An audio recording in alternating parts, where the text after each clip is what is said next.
What up, bros, and welcome to another Brograph Brocast. I'm Dave. And I'm Matt, and joining us today is our good friend, Mr. Nate Rodriguez Vera. What up, bros?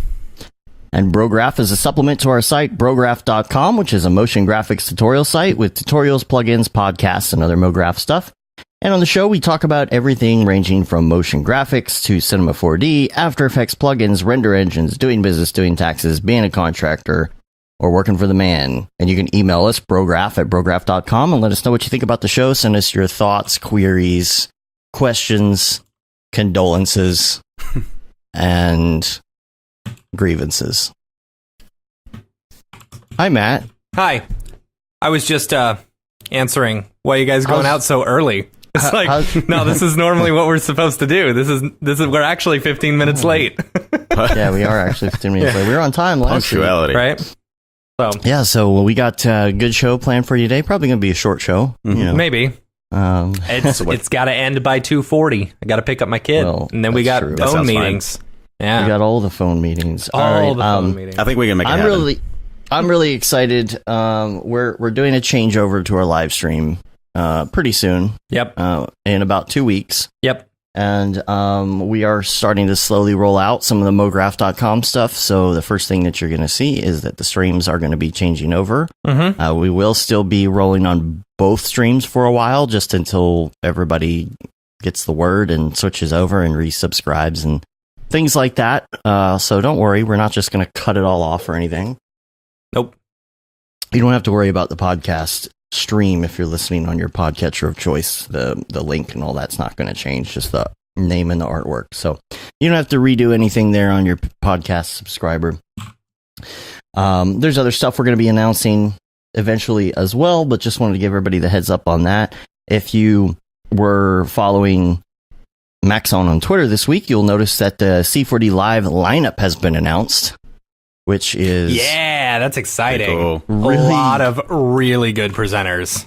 It's so, like, I've been so excited about this lineup, and, like, it's just all the great people. Let me see if I can... All the peoples. I'm going to bring it up so we can talk about some of these people here real quick. The C4DLive.com, we got Aaron Coverett. Yep. Nice. Friend of the show, Andrew Kramer. Andrew Kramer. I love that how you just kind of glossed over that. Oh, just Andrew Kramer. Yeah, that Just guy. Andrew Kramer. Some guy Now, called Andrew Kramer. This is going to be so different because Andrew Kramer is going to be at the Maxon booth. Yeah. I mean, that's, pretty epic right there. Yep. And then we got Andy from the Slack, of course. Everybody Andy knows Andy. Tagliashi, I think is how you say the last name. I hope so. Barton Damer, Of course. Brett Morris. Yep. Brian Coleman. I have not met Brian Coleman before. I've not, no, either. Stuff looks really great, though. Casey Hupke, who I don't think has been to some of these SIGGRAPH NAB shows in a little while. He spoke at SIGGRAPH a couple years ago. Yeah, and then I think he did NAB the year before that or something. Yeah, and he's in the Slack a lot. Looking forward to catching up. Yep. Casey, I don't know how to pronounce this last name, as usual. Latiolis? Latiolis? Maybe. Latiolis. We will know by the end of NAB how to pronounce every single person's name. We will. And all these people we don't know will be our friends by the end. That's how it usually goes. That's the whole reason we do this, right? Yeah. So we can make friends. Once a year, we make friends. Chad Ashley. Yep. Obviously. Some Chris guy called Pretty. Chad, actually. Mm-hmm. Chris Pretty's going to be showing off some of his Halo stuff, I think, that he was working on. And you've got Chris Schmidt with Rocket Lasso. Yes. Rocket Lasso is his new endeavor that he is, he's working his on new now. joint. Yep. And you can check that out at, I believe, rocketlasso.com. Yeah, I think he's starting streams pretty soon, he said on the site. I saw something about a test last week, so... Live streaming answers to your Cinema 4D questions every Wednesday at 2 p.m. Cool. Central. Nice. Let's type it in here. I want to see it. Oh yeah, every Wednesday. Does that mean Wednesday is going to be his first one? I guess. I think so. Man, I'm down. I'm ready to watch that. I set a reminder. Also, we got Devin Co. Haven't seen her in a while. Yep. We've got EJ, of course. EJ Hats and Pants. Hats and Pants, of course. EJ. I do not know Handle Eugene. I've seen his work before. Yeah, but I see the Spider-Man deal right here, so I'm hoping we get a good dose of Spider-Man. Yep. Ken Carlson says co-founder of Big Machine, who I do not know, but who's I want to say I've seen that piece before on his the one that's shown on C40 Live under his picture, but I don't know. I could be wrong. Okay. Lorcan O'Shannon. Haven't seen him. I think O'Shanahan. I'm sorry, Shanahan. Sorry, I'm so bad with reading. I'm not good at What are reading. words? Can't read. What are words? Which one am I? I'm Matt, right? Yeah. Michael Rosen. Michael Rosen. I know we've met lots of times. Samplistic Media. Yeah. Excited about that one. This guy, Mike Winkleman. Who's that guy? Does anybody know who this guy is? I don't know who he is. I've never seen him before. I've never seen this stuff before in my life. Yeah. He looks like a dick. Looks pretty good, though. Looks pretty good. Nick Campbell, of course. Of course. Of course. Nick Denbauer. Now, Mr. Smearballs himself. I thought his last name was Balls. Mr. Balls. I thought it was Mr. Balls. Smear Balls, but apparently that's not his name. He's going to be on the show in 2 weeks. Cool. And he'll actually be our first guest on the MoGraph podcast. So check that out. And then Thomas Brown. Thomas Brown. Who looks familiar, but I do not know. Yeah. I'm excited about all this. It's going to be so much fun. I'm bad at remembering names and pronouncing names. See, I'm excellent at faces. I'm terrible at names. I'm the same way. I'm the same way. So bad until I know the person, and then and then I still screw up their last name. Yeah, like Lorcan. Yeah. So it's whatever. So I'm like freakishly good with faces though. Like I'll see someone and like maybe I saw you like 10 years ago and I'll still recognize your face and I'll be like, what the hell's wrong with this guy? Yeah. But I just don't know your name or don't remember it. Yeah. We've seen so many people in this industry going to these events and stuff like that. It's when we were down in Austin, we were talking to some people. I was like, I know you. How do I know you? What's your name? We were up in DFWC 40. Oh, okay. That's why I know you.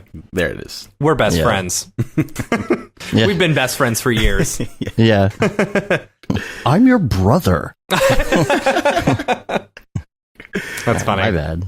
Sounds about right for me. Yeah. So we're getting ready for NAB prep. We, by the way, if you are in the Slack channel, the events channel, make sure you get in there and upload your avatar. Yes. For the pins, for the buttons. We're going to have the buttons. We're going to be hopefully doing like a button exchange type thing. It's kind of like a Disney World thing. The Disney pins? No. The Disney pins. So look, I've got a Beeple. Yeah, we've got my enough. Beeple for an Andrew Kramer.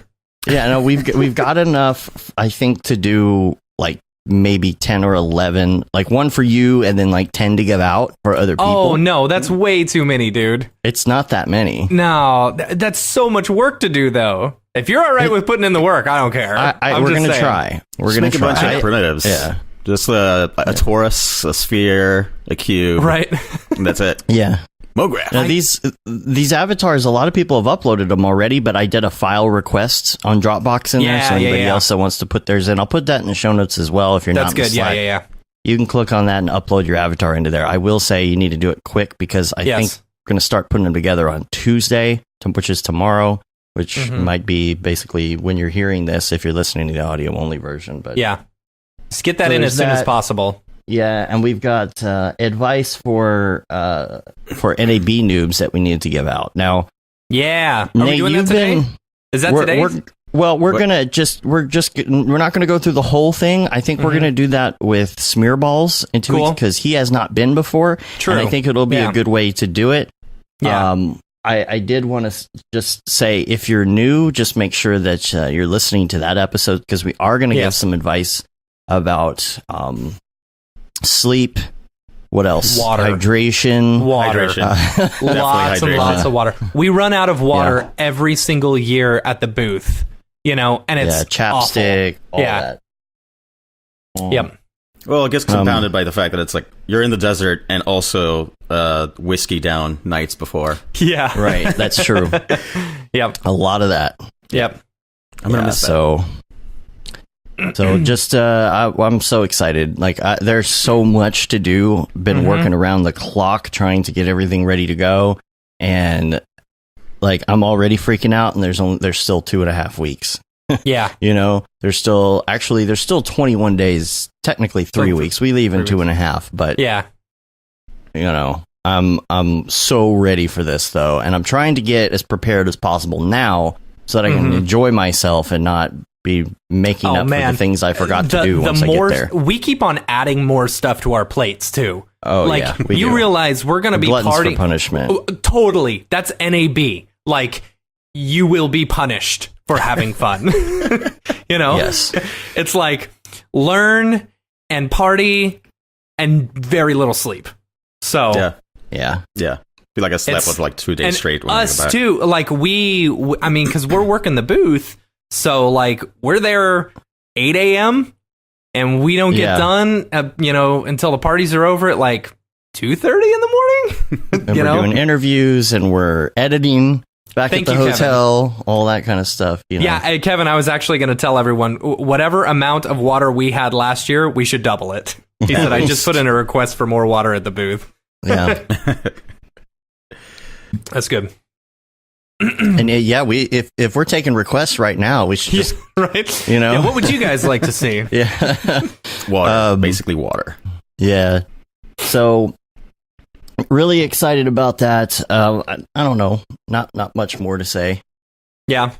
Oh my gosh, you and your stretchy banana. It's so gross. Stretchy banana, dude. It's so weird. I need to find a link and put this in the show notes. It's a stress banana. It is the grossest thing in the world.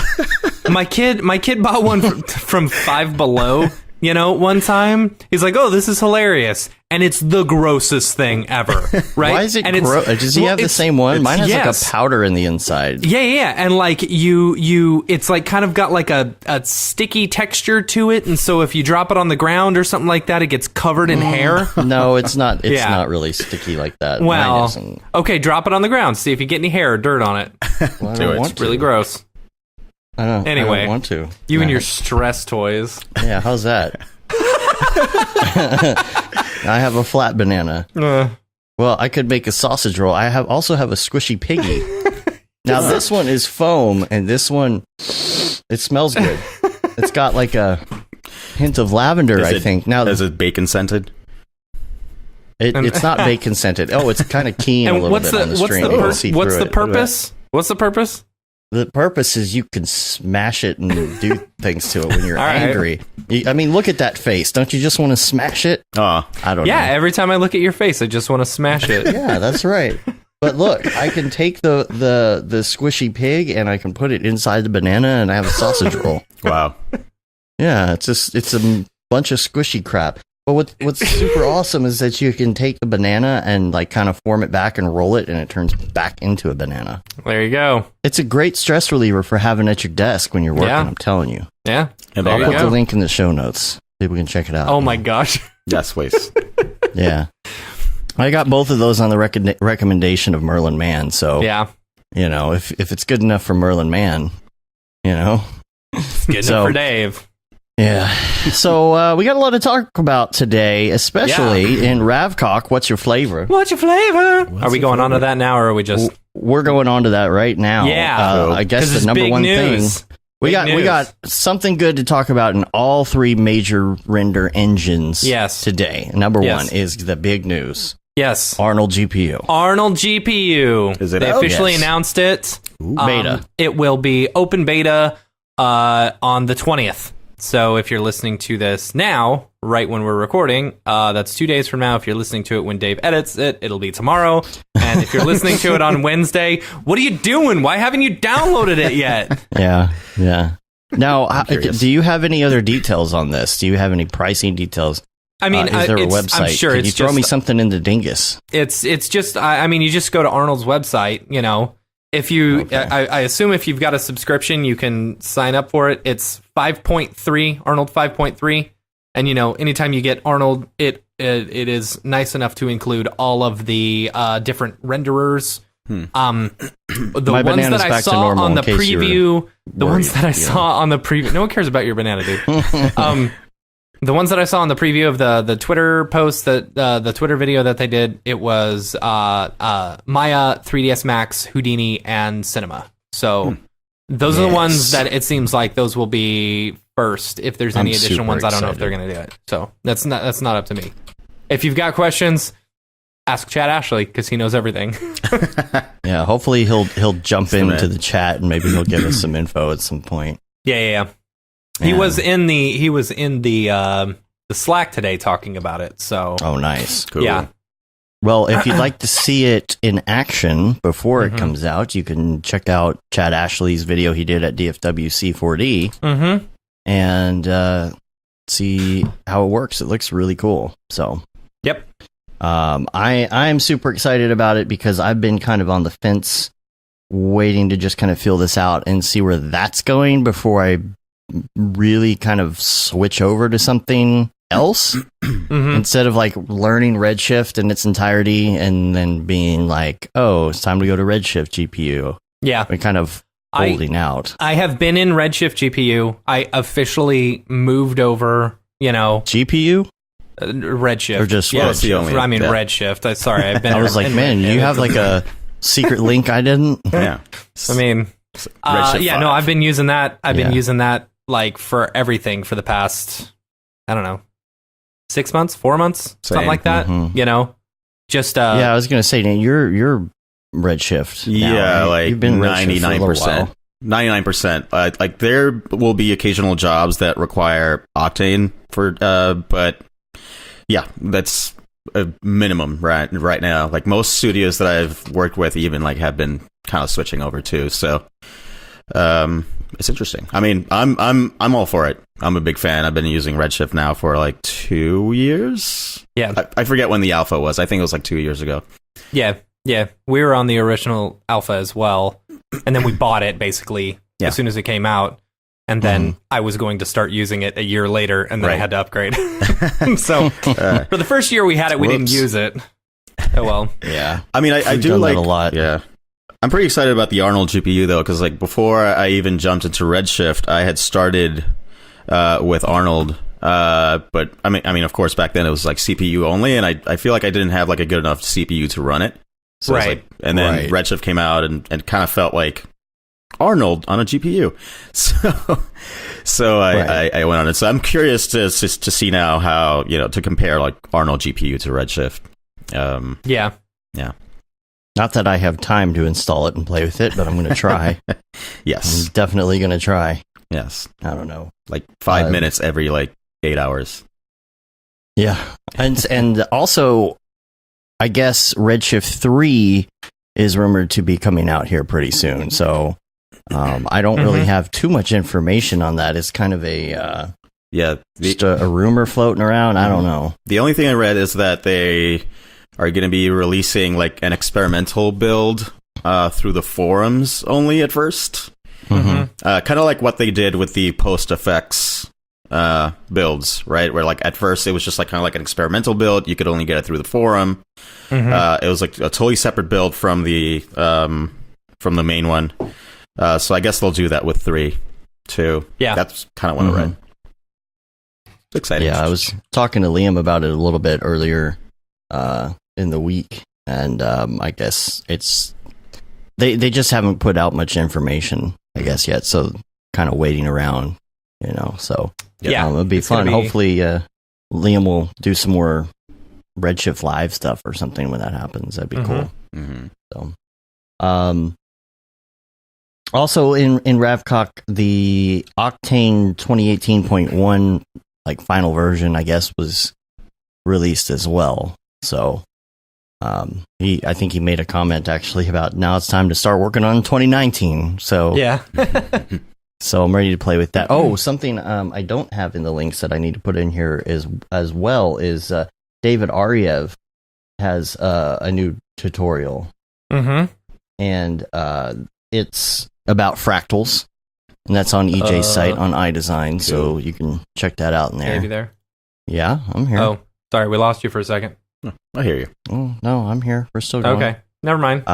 So check that out as well, and I'll put a link to that in the notes. He's got some really great fractal stuff. So that's about it for Ravcock, but I wanted to talk to you, Nate, kind of about your journey, where you started, where you went to school, kind of like all of that stuff. Cool. So people who don't know you can learn a little bit more about you. Cool. So a big part of this is I remember like I spoke about this in NAB last year, which was, well, my whole talk at NAB was kind of based around this, where, you know, my background is not in 3D or motion graphics at all. You know, I actually went to my undergrad was in civil engineering. Wow. And then I moved from that into music, and I did music tech. That's a big difference. Yeah, I was kind of I could see the jump from civil engineering to 3D. Because it's like, you know, it's the natural next step. Yeah, right. It's planning. You know, exactly. It's city planning. So you're going to build cities and stuff. And I was doing a little bit of AutoCAD, you know, so I had kind of like a basic notion of how some design software worked. But yeah, like I just went for a full career change. I came to New York to kind of like chase that music pipe dream. You know, do that whole like music production, like DJ and all that stuff. And, you know, for a while I kind of kept it up, but eventually it just transitioned into first like doing stuff like Photoshop, Illustrator, stuff like that, then a little bit of After Effects, and then C4D. And that's what I've been doing for the past now 3 years. It's been 3 years, like it was 3 years this winter. So it's been fun. Yeah. So the kind of stuff that you produce, I guess people would definitely call this retro 80s kind of a vibe. What do people mostly? I wouldn't really call it like it feels like the modern. You're talking about the vaporware type stuff. I wouldn't quite call it vaporware. Vaporware? That's what Vaporwave. Vaporwave, is that what it is? I mean, vaporware is like software that's never developed. Oh, that's right. Vaporwave. Yeah. Oh, wow. I've been saying like Half-Life 3. Go ahead. It's funny. But yeah. I mean, I guess I kind of go through, I guess, like waves of like different eras. Like for a while, it was like super 80s inspired. Then after that, it was kind of like early 90s, like mid 90s, stuff like that. And, you know, sometimes you would see like overlaps, like, right? There would be like some stuff that looks kind of 80s, some stuff looks kind of 90s. Depending on the project. And lately I've been more like late 90s, early 2000s type of stuff. More especially like on the like personal work that I've been putting on like Instagram and things like that. Just kind of just moving towards, I don't know, but I've always been about just like combining like a little bit of like old and new. Even when I was making music, like the music that I was making was kind of like a mix of like 80s, early 90s, like early 2000s, stuff like that, and just trying to make it kind of like modern-ish, kind of like combine it. So, you know, more or less same vibe, but visually. So that's cool. I really like your style. Like, I feel like the everything that I've seen that you've done has a very pretty design. Oh, you know, thank you. Like the colors that you use work really well together and stuff, and it's something that, especially being fresh in this industry, and like, I mean, if you're talking about a civil engineering background, you know, I mean, that's not really a design background per se. Yeah. So it is a lot of that design stuff sometimes takes a lot of time for people to get. And I feel like you just kind of got it, you know? Thank you. Yeah. And it does. I feel like, and this is something that I've mentioned in the past too, where I feel like even though it's funny that I was in this like super technical field, like civil engineering at first, but I never really saw myself as someone extremely technical. So even the stuff that I do, like on cinema, is not that complex. It's not really something there's like, oh my God, I need to see like a 2-hour tutorial in order to figure this out. Right. But it's more like, okay, like really design oriented, trying to, yeah, as you said, trying to get like the right combinations of like colors and shapes, et cetera, et cetera. And I feel like, you know, that's kind of like half the work. And after you've like gotten that down, I feel like, you know, you can keep things relatively simple or make them as complex as you want. Right. But I feel like that's always been my let's just say my orientation or my focus is to just make things look nice and then figure out the technical stuff later. Yeah. No, that's good. Yeah. Chris is asking, Nate, tell us how you feel about caustics. It's like, you know, I love those caustics. Yeah. Tim Caustics, though. Yeah. Like lately I've been doing like a lot of like caustics experiments, quote unquote, on Redshift. And I've been like putting it up on like Instagram and stuff like that. And that stuff is addictive because you can get like some really cool, like interesting, like caustics patterns and just additional kind of like just like flair on things with just kind of like relatively simple geometry and just pointing lights in the right direction. So I've been having fun with that. Yeah, I'm looking at this one right now on your Instagram feed. What is it called? I don't see a name for it, but I always have weird names for it. It's an upside down pyramid with some ooh, yeah, lots of caustics going on. Yeah, that's pretty. Yeah, Redshift makes that process. I mean, I'm not going to say it like easy, but easier than there are. So I did some caustics in Redshift just to try them out, and I mean, there's quite a few settings that you've got to change, but they produce very pretty caustics. They do. Yeah, absolutely. Yeah. Let's see. Dave, I just put this in the chat. You can ignore it for right now, but put this in the notes because I want to mention this later once we've got more stuff to talk on. So. Oh, cool. Oh, something for later. Yeah. I mean, it's just gotcha. I don't want to ruin the flow right now. I just want to let you know. Even though I just ruined the flow. Yeah. Well, we're still flowing. I don't want to ruin the flow, but let's ruin the flow. All right. So who do you work for mostly now? What are you doing on a daily basis? What is your day like, and who are you working for? You know, I would say like out of the year, maybe let's say like 7 or 8 out of 10 jobs are like direct to client stuff. A lot of ad agencies and a lot of direct to brand stuff. I was joking the other day with someone that like basically I've just been doing like shoe stuff for the past year or so because like over the past year I did work for Nike, I did work for Reebok, I did work for Camper, obviously, which was one of the first ones. I did some. Well, I'm in the process of doing something for some other brands. Like Asics, Fila, and some others. So I don't know. It just kind of panned out that way. So a lot of that. So footwear, I think, is like the main one, and some like fashion stuff, and just random like brands that I'll reach out, and a couple of like experiential things. Like right now, I'm actually working. So I don't know if you've read this whole thing about the Palms Hotel in Las Vegas. No. There's a bunch of stuff going on there. So the first thing is, so you know that artist called Damien Hirst? He's the guy who basically just has like all these like chopped up sharks and formaldehyde. I know Fred Durst. It's cousin. Exactly the same. It's actually Fred Durst's alter ego. Yeah. He went into fine art. Yeah, they both do it all for the nookie. Oh. That's a good one, actually. Right, go ahead. But yeah, so they got this guy, Damien Hirst, super like well-known guy in the like fine arts world, quote unquote, and they got him to design this crazy like suite for the Palms Hotel. And it's like the $200,000, exactly $200,000. Yeah, it's insane. So I'm looking it up right now. It's insane. So that hotel has been like just like revamping a bunch of stuff. So they did that, and they also are opening this new club called Chaos with a K. Ooh, that's Oh man, How get smart of them. I know, it's like edgy. Yeah. So part of that is that they're getting a bunch of like new resident performers, right? Like DJs and singers and rappers and all this stuff.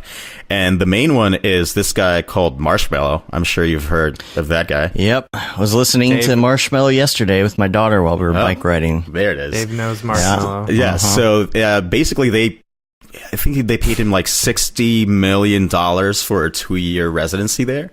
Oh, I know. Jeez. I know, right? Oh my gosh. Maybe I should have stuck to being a DJ. I just want to get Right? paid for people to invite me to their parties. You know? Yeah. I just want to be a Kardashian. Yeah, just get paid to like make an appearance, be a personality like that. It's true. I mean, I'm sure you could pull it off. Yeah. Yes. I just need a what is it? I just need a porn tape that I make. Oh yeah, right? you need a sex tape. You need a sex tape. Yeah. That's the only way. And have it I'll be rich. accidentally be And I'll be distributed rich. through people. Yeah. I mean, I don't know want to what see my sex tape. and what's the People will pay equivalent not of to that? see that. Yeah. What's the equivalent of that in MoGraph? You know, like a reel you're not proud of anymore. Nah.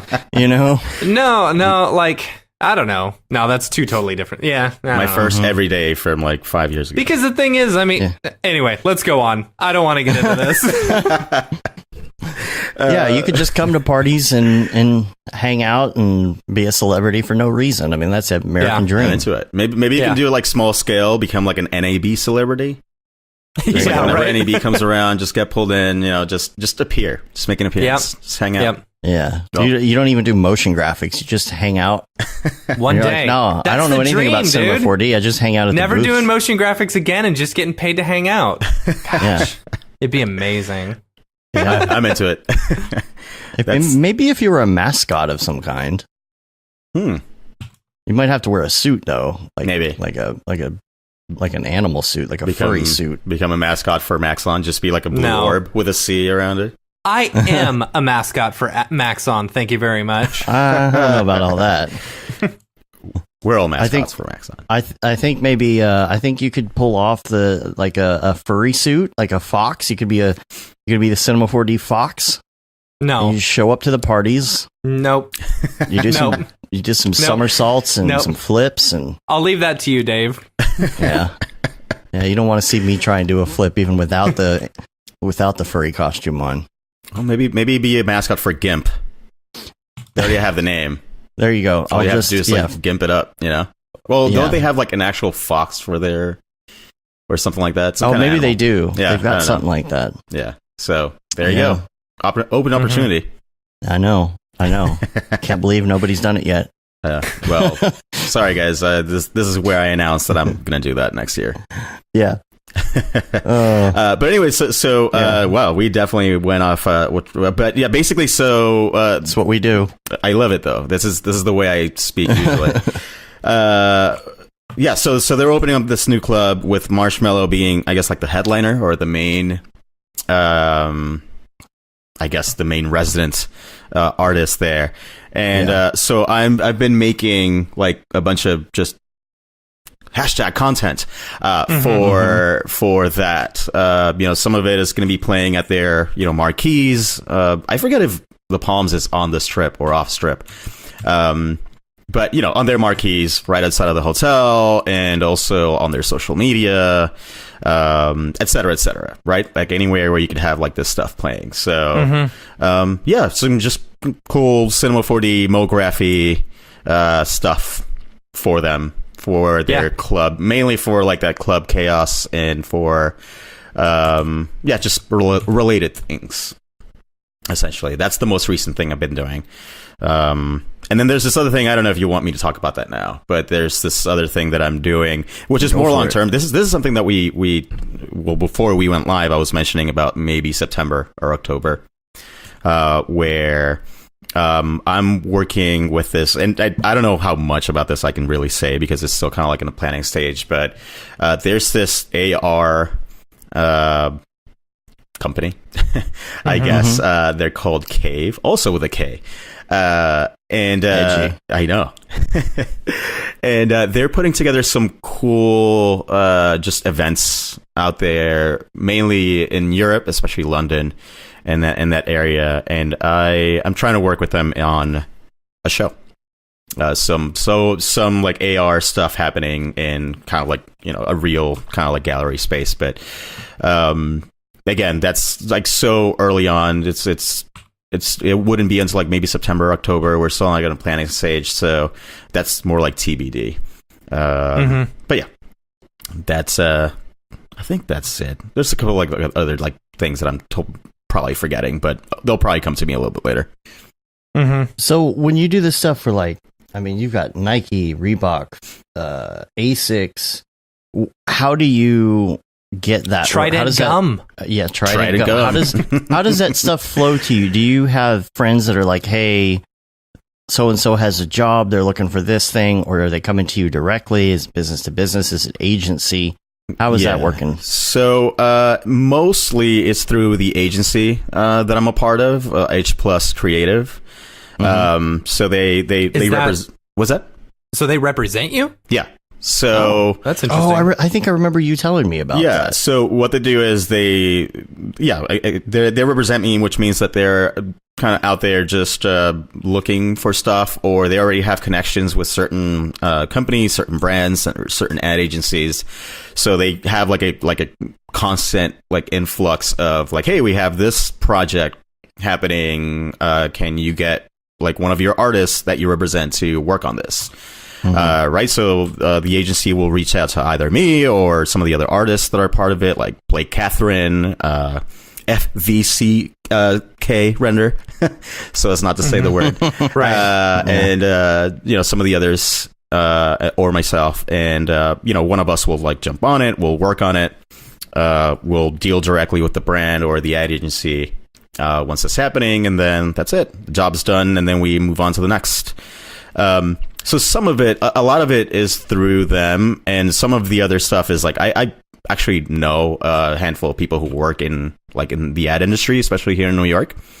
So that's more like word of mouth, right? So someone's coming up with a new campaign for, I don't know, X brand of things, X ad agency, and they'll be like, hey, no, I know a guy who we could probably hire to do these like motion graphics.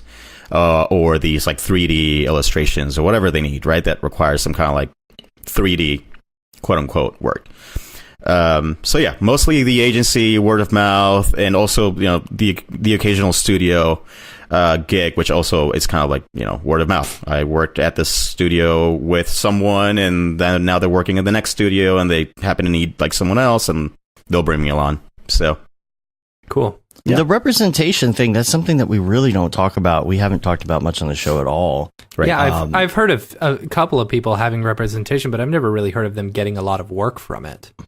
Right. A couple of people I've talked to have said they don't necessarily get a lot of work. And how did you get into that in the first place? Is it something somebody told you about? And I actually was not aware of this at all, and then they themselves, the agency, reached out about maybe like last year. About a year ago, actually. What percentage of the costs are they getting from that? It depends on the job. It depends on the job, and it depends on their involvement in the job. So it can range between like 15 and sometimes if it's like a larger job where they like really had to get involved, it could be like 25. So the important thing is that and it of course it can vary from agency to agency. I don't necessarily know what other agencies are doing.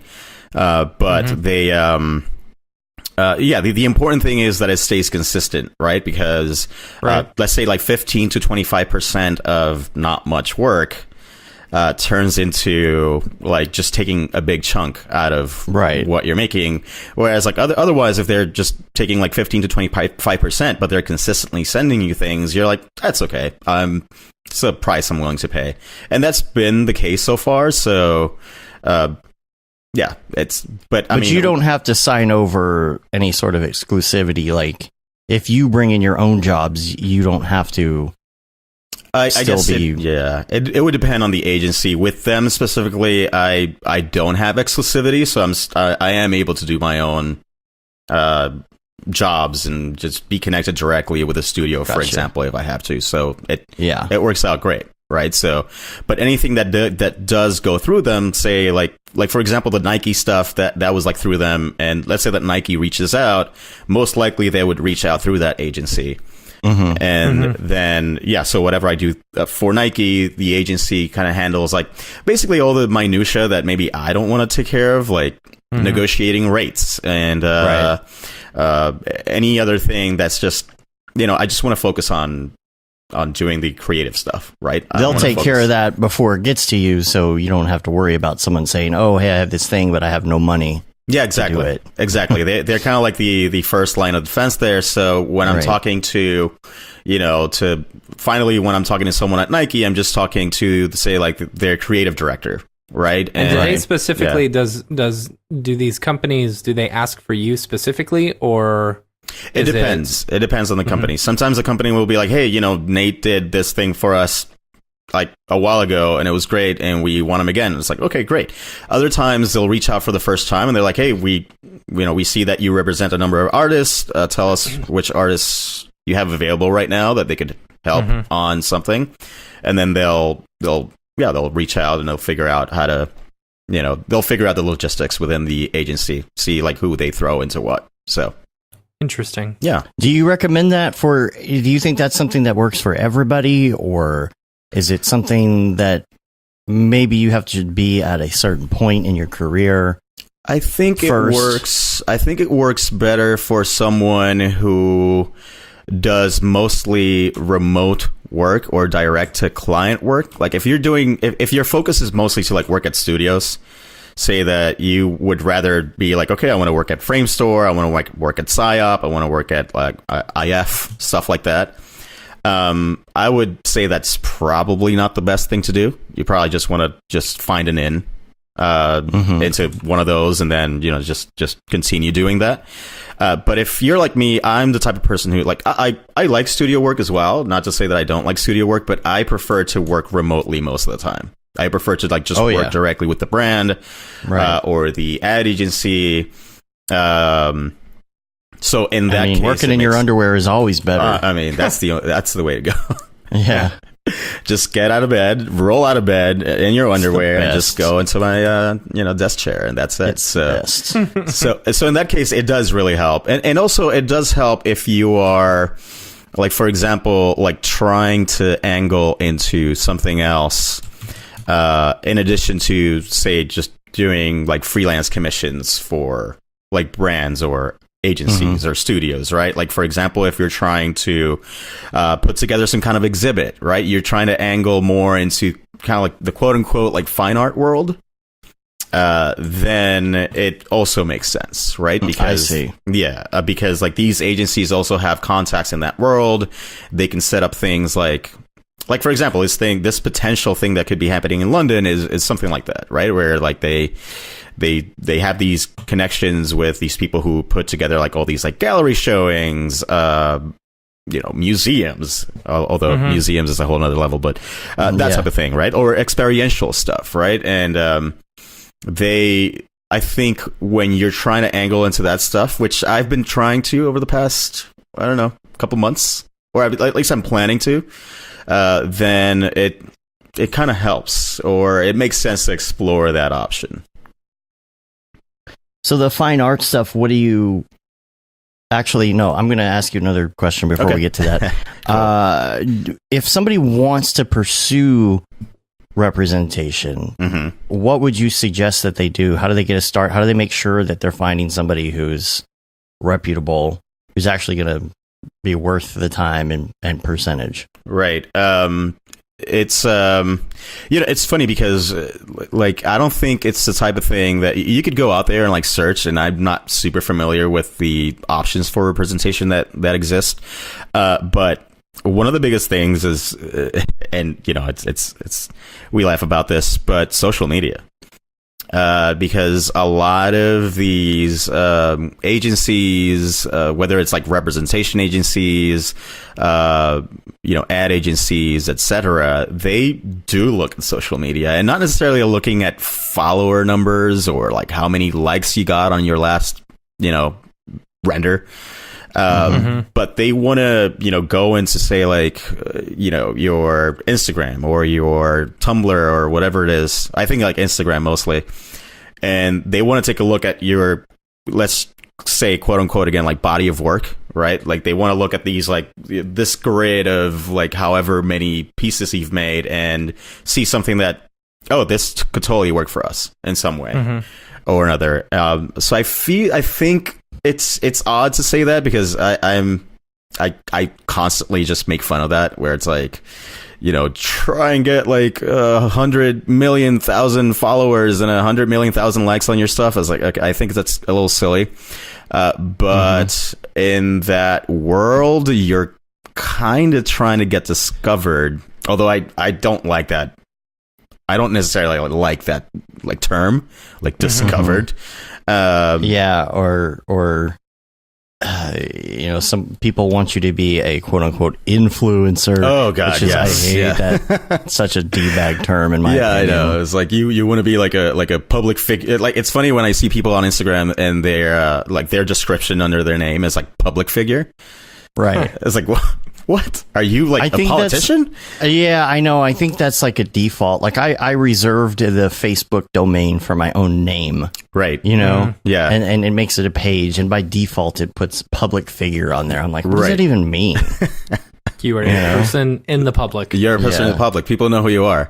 But yeah, like I get that it defaults to that because I remember seeing that specifically. But also some people like outright go and set themselves as public figures, and you'll see in their description like what is it, like content creator / influencer / blah blah blah. Other D-bag name. Insert D-bag name here. Yeah. You're like, oh god. So you're not necessarily trying to be part of that crew. I mean, and if you are, listen, I mean, you do you, right? But that's not necessarily the aim here. You're not trying to be that. You're just trying to, consistently show that you can do some kind of work, some kind of good work, that you have an eye for something, and then it's kind of like if you build it, they will come type of thing, where it's like, sure, I mean, if you have enough work and like it's catching people's eye, then you can presume that eventually some kind of agency will reach out and will try and get you to either represent you or get you to do work for them. Whether it's regularly or occasionally. So yeah, I feel like it's a weird kind of world, and it's funny because you when you think about like the real, like what people call like real fine art, right? Like you think about this guy like Damien Hirst, or you think of like people like who else is famous in that right now? Like some of these guys like Daniel Arsham. I don't know if you know that guy.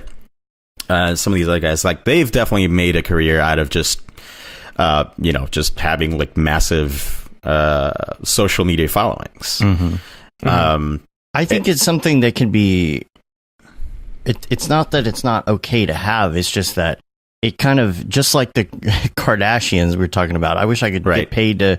It's for some people. I don't think it's worth it for every motion designer to feel like that's what they need to do, and that's the only way it's going to work for them. It's like, if you get to that point, great, but don't feel like you need to do dailies, because that's how it's going to work. Yeah, exactly. You know what I mean? Exactly. Every motion designer is different. Some of them just may be happy working in a studio and just being there. You know? It's funny that Dan Marino is saying Snark Park was a failure. Yes, I was actually there. So Snark Park is an exhibit that this guy Daniel Arsham put together, and it opened this weekend at this place called Hudson Yards in because y'all are both in New York, right? Yeah, so that's So we went there. It was funny because like we thought it was going to be, the way that it was advertised, it seemed like this like huge like fun house, which a bunch of like different things. And then we went there, and like it was like super hyped, and you had to pay like $30 to get in and stand in this line. It was like this whole mess. This whole production. And then when you get there, it's like a single room where you can stand there. I mean, if you're there for like 10 minutes, you've seen everything. And it's basically just a bunch of, I think conceptually it was cool. Like, okay, it's basically like a bunch of pillars, and each, not all the pillars, but like some of the pillars have these like cutouts in them, kind of almost like a Boolean cutout.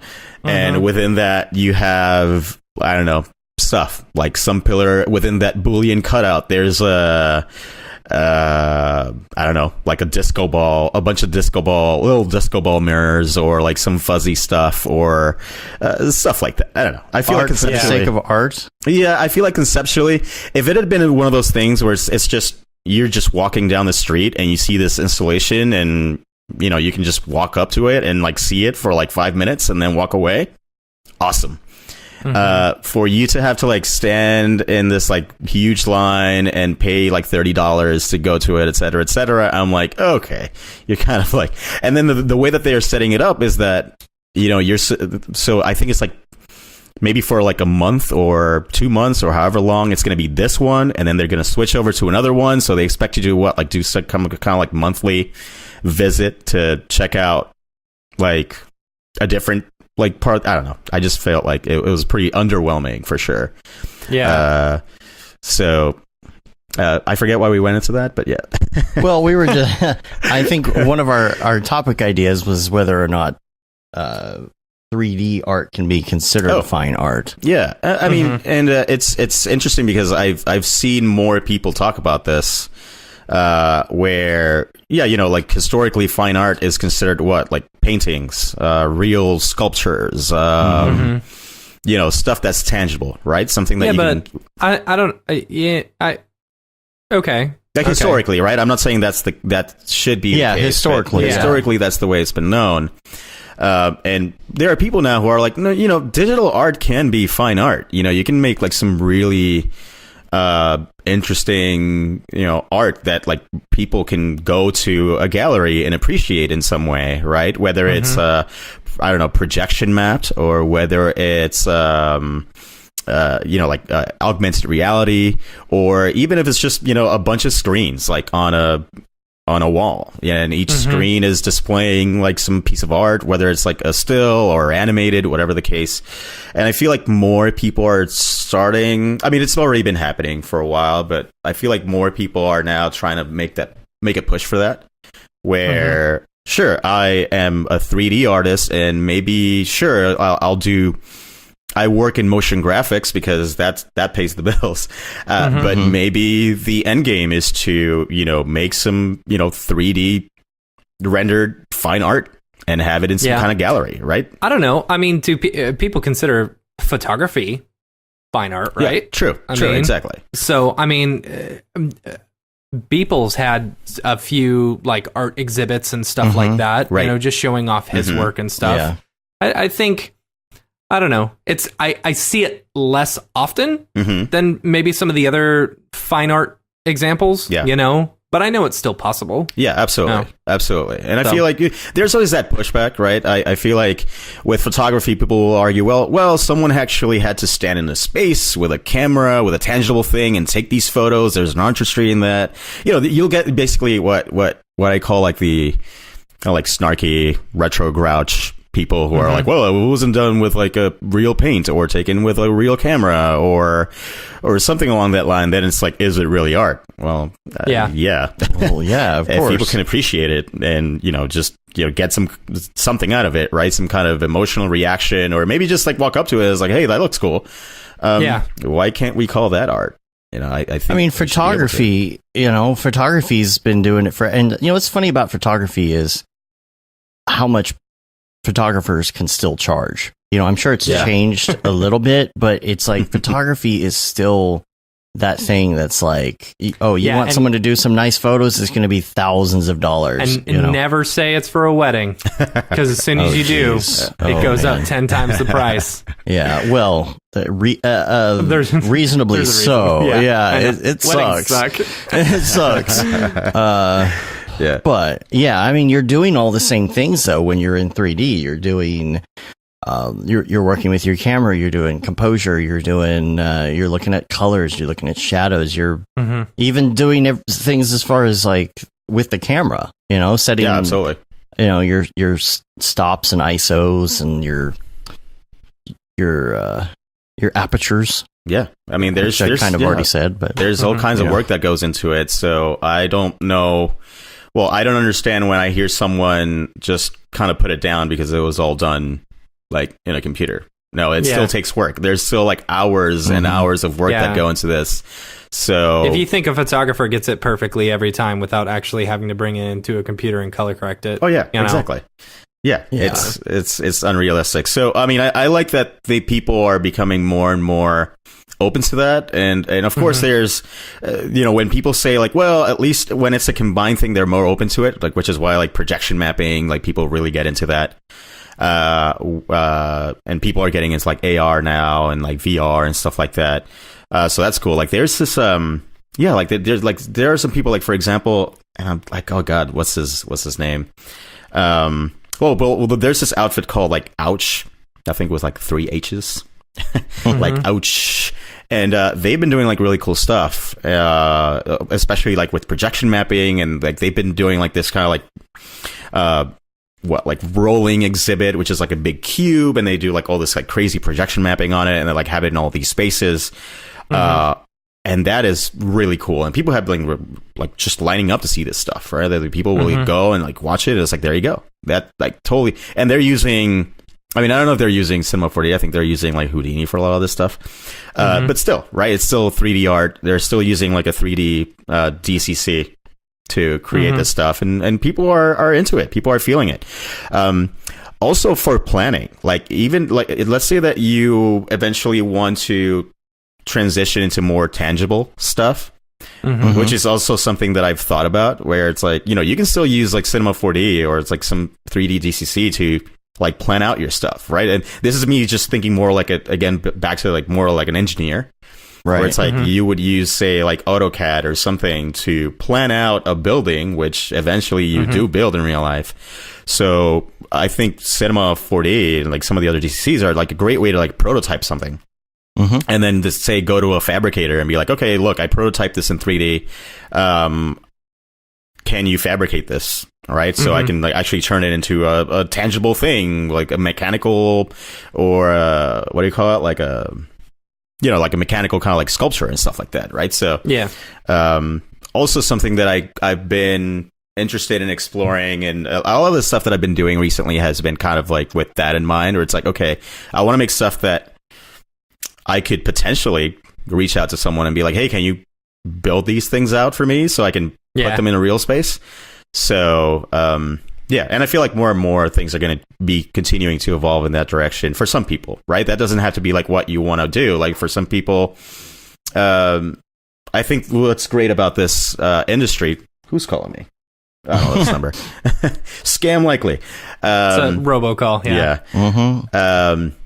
Yeah, so I think it's great that in this field, and I think Ryan Summers was talking about this when he was on a couple weeks ago, where there's no shortage of things that you could do when you're doing 3D, right? You don't all have to concentrate on the one thing.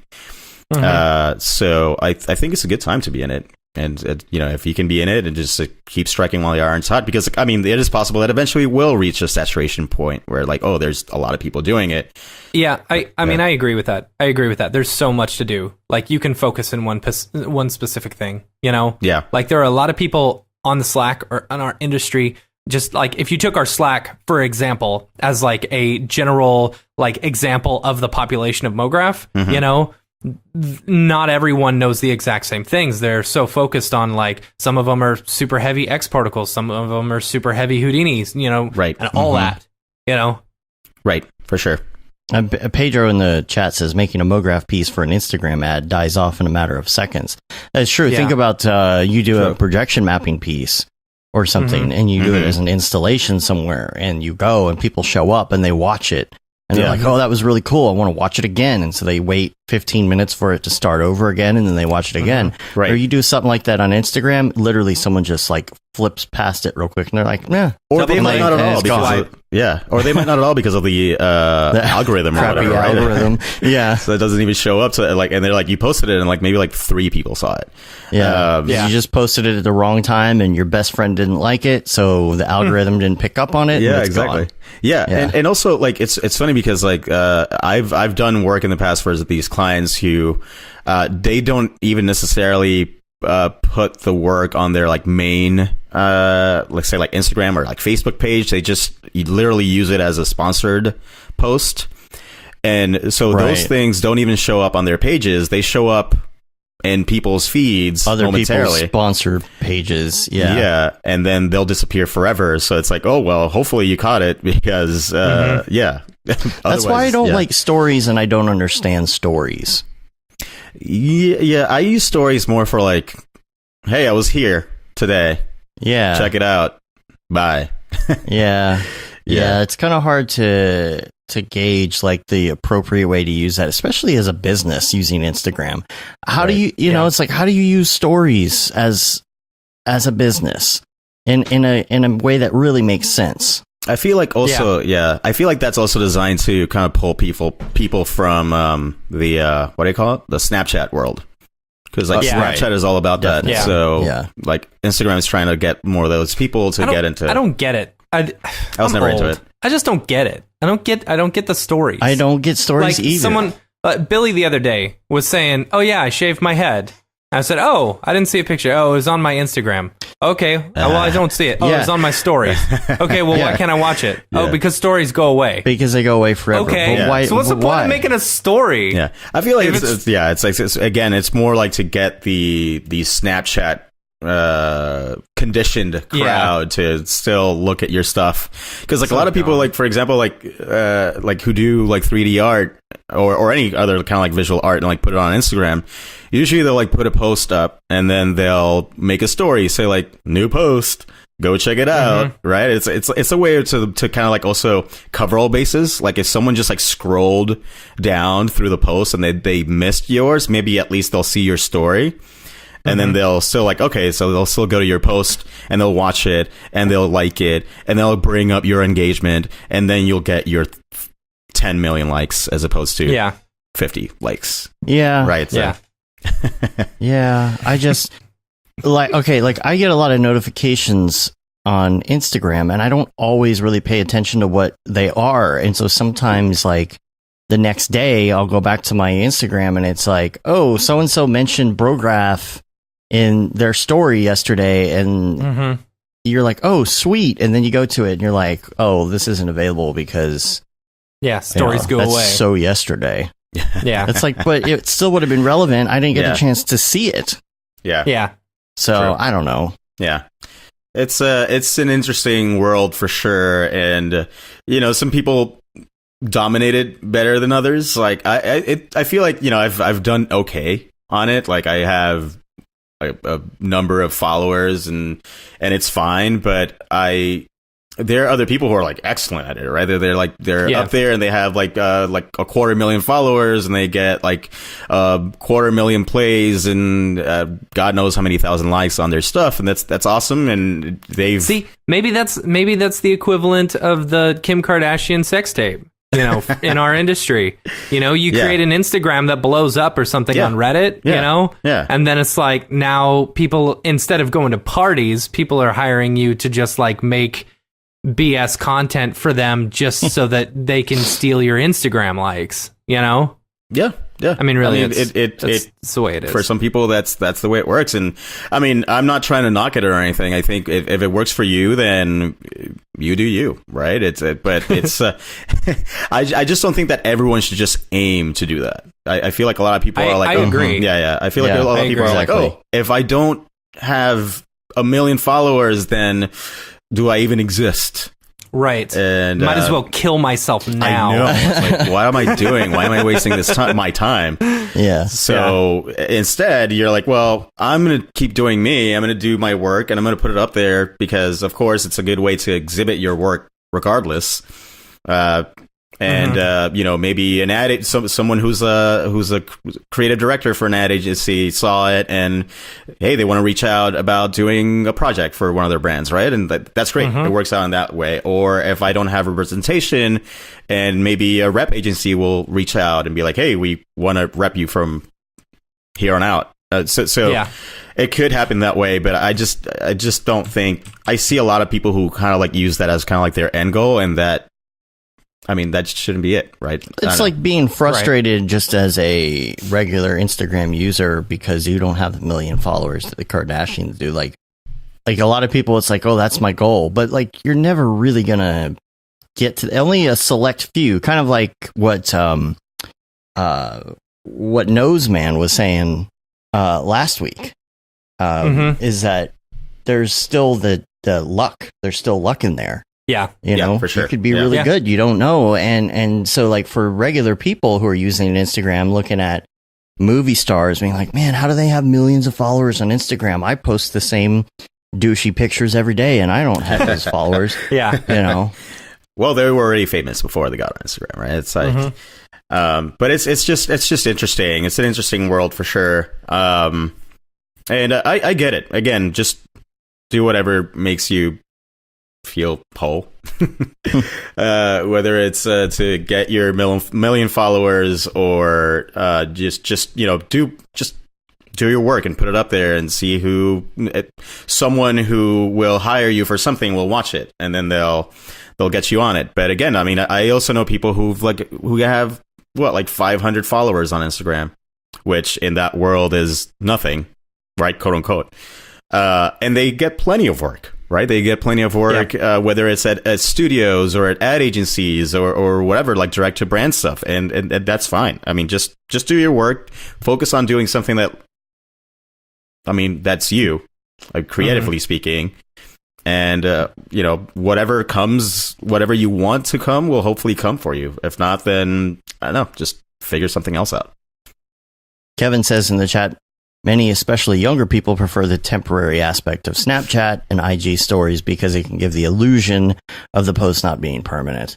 Well, yeah. I mean, there's one time. Yeah, if you think any of these posts aren't permanent and they aren't keeping like a track of 100% of what you do and say, you're a fool. Well, I mean, the average person can't go back and get it right, but it's still there somewhere. No, even Instagram, like I don't know if like for everyone, I think you may need to have like a business account.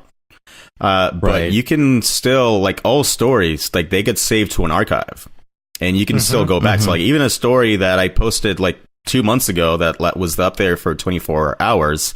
I can still go back there now and just pull it back up. So obviously it's all being saved somewhere. Yeah. It's kind of good in those certain situations. Like the one time that me and EJ decided it would be a good idea to do a live stream from a bar. Well, when he was in Dallas. I mean, that was a good time. But there's a great photo. This should be the album art. There you go. Yeah, there you go. Yeah, but I mean, look how red we are. He's not on the show. Don't make that the album art. Yeah, that's true. Look how red we are, though. And we were we were like sitting there, like doing this thing. And later on, I was like, man, I want to go back and see how terrible that was. And it was gone. And I realized that's because it was some sort of like a story or something, And I'm like, well, I guess that's a good example of why it's good to allow those things to expire, I guess. Yeah. Yeah. Exactly. And actually, last year when we were at NAB, one of those nights, actually, I think it was like after the pinball party, we all went to, again, Whiskey Down, as per usual. And I forget who it was who like won all the ducks, but someone rolled up with that was Chris Schmidt. Oh, yeah, it was Chris Schmidt. Yeah. So he rolled up with like 50 ducks or something, whatever it was. Yeah. And then we did like a little stop motion thing. Yeah, that was cool. And then we put it up on I think Chris put it on his Instagram stories. I put it on my Instagram stories. Like some other people did. And like, voila. Okay, it was there for like 24 hours. Haha, look at us having fun. And the question is, which one of you got famous off of the exact same video? Well, Chris was already famous. So of course. I was trying to just like ride off of Chris's fame. Dude, welcome to my world. That's my everyday, bro. Well, maybe it worked. I don't know. We'll see. We'll see. If people at this NAB, they're like, "Where's the ducks? Stop motion stuff." I was like, "Okay, there you go." Yeah. Where is the duck stop motion stuff? Is it saved anywhere? Or was that all just... Maybe I can look into my Instagram archive. There you go. And I'm sure it'll be there somewhere. Is that a tradition now, too? Animating the ducks every year? I don't know if they did it last year. That was I know they tried to get all the ducks. I thought that was last year that they animated the ducks. No, that was 2 years ago. Was it really? Yeah. Dude, we're old. Well, I don't know. I don't know about the year before, but we did it last year. Oh, yeah, no, that was last year. Was it last year? It was last year, because you weren't there 2 years prior. Yeah, last year was my first time there, so... Yeah. Okay, well, never mind. I'm dumb. Yeah. It's okay. Sometimes a year feels like 5. I'm getting NAB and SIGGRAPH confused. Yeah. Okay. Yeah. Yeah. So another topic we had in here was taking breaks for mental health and physical health. Oh yeah. Versus always being on the grind and one thing Dave, that I would like to your do. breaks. Yeah. Speaking of which, I feel like you're always on the grind. Speaking of taking breaks, why don't you guys start talking about that while I go to the restroom? Go do it. I'm going to take a break. Right. Yeah, for it. Take your break. All right. Yeah. No, it's funny because I feel like over the past few episodes of this podcast, some people have addressed this too, where like, there's this, I don't know, this contrast between like doing like two things, either like being like constantly on the grind and, just like doing like multiple bookings, right? Like booking like 2 or 3 studios at the same time and all this stuff. Because you don't want to miss out on work, right? Right. You want to make as much money as possible. Exactly. But like, where's the balance, right? Like at what point do you say like, oh man, I'm so burnt out. I need to take a break. Here's so when you're freelancing, right? Right. This is the number one thing I love about freelancing or owning your own company is that you can go on vacation whenever you want. Yeah. There is no set a time when you can or cannot. You choose when and how long. But the thing with that is you're basically choosing that you're going to lose money during that time that you're gone. Another thing is you can work from anywhere you want, So while a vacation doesn't necessarily have to be, or a break doesn't necessarily have to be, I'm going to Iceland for a week and I am not going to be answering any emails. Right. You could choose a vacation where you go somewhere, go to Iceland for a week and work there, for like half the day and then go explore for the other half. Yeah. Like that is the joy, one of the biggest joys of freelancing in this industry, or being in this industry, I guess. If you're working for the man, it's different. But even while I was working for the man, this one thing about this industry, I think, is burnout happens, and it happens hard, and it happens often. Yeah. And it will happen right after you get back from vacation. Yeah. And so the thing is, like, you really gotta be aware of that, and especially those who grind all the time, like Dave does. I'm way more relaxed than he is. My stress level is way lower than he is. But you have to be aware that you're going to be putting in a lot of grind, and either you have to be ready for that, and also make your family aware of that.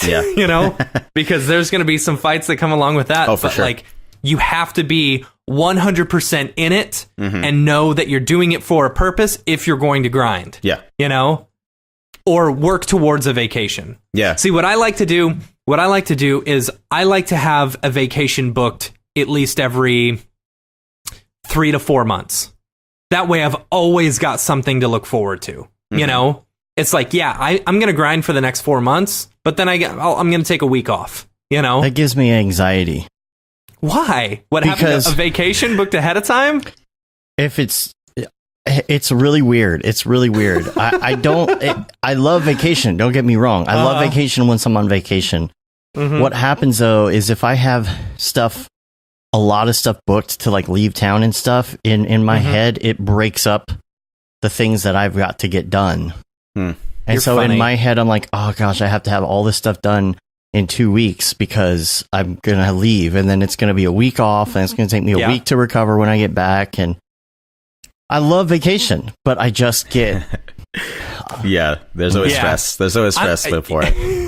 This is a funny story. So one time, it was for NAB, right? Me and my wife, we were leaving for NAB, and she was extremely stressed out. This was the first time we were ever leaving the kid at home, with someone, and us not leaving. So she was really stressed out about it.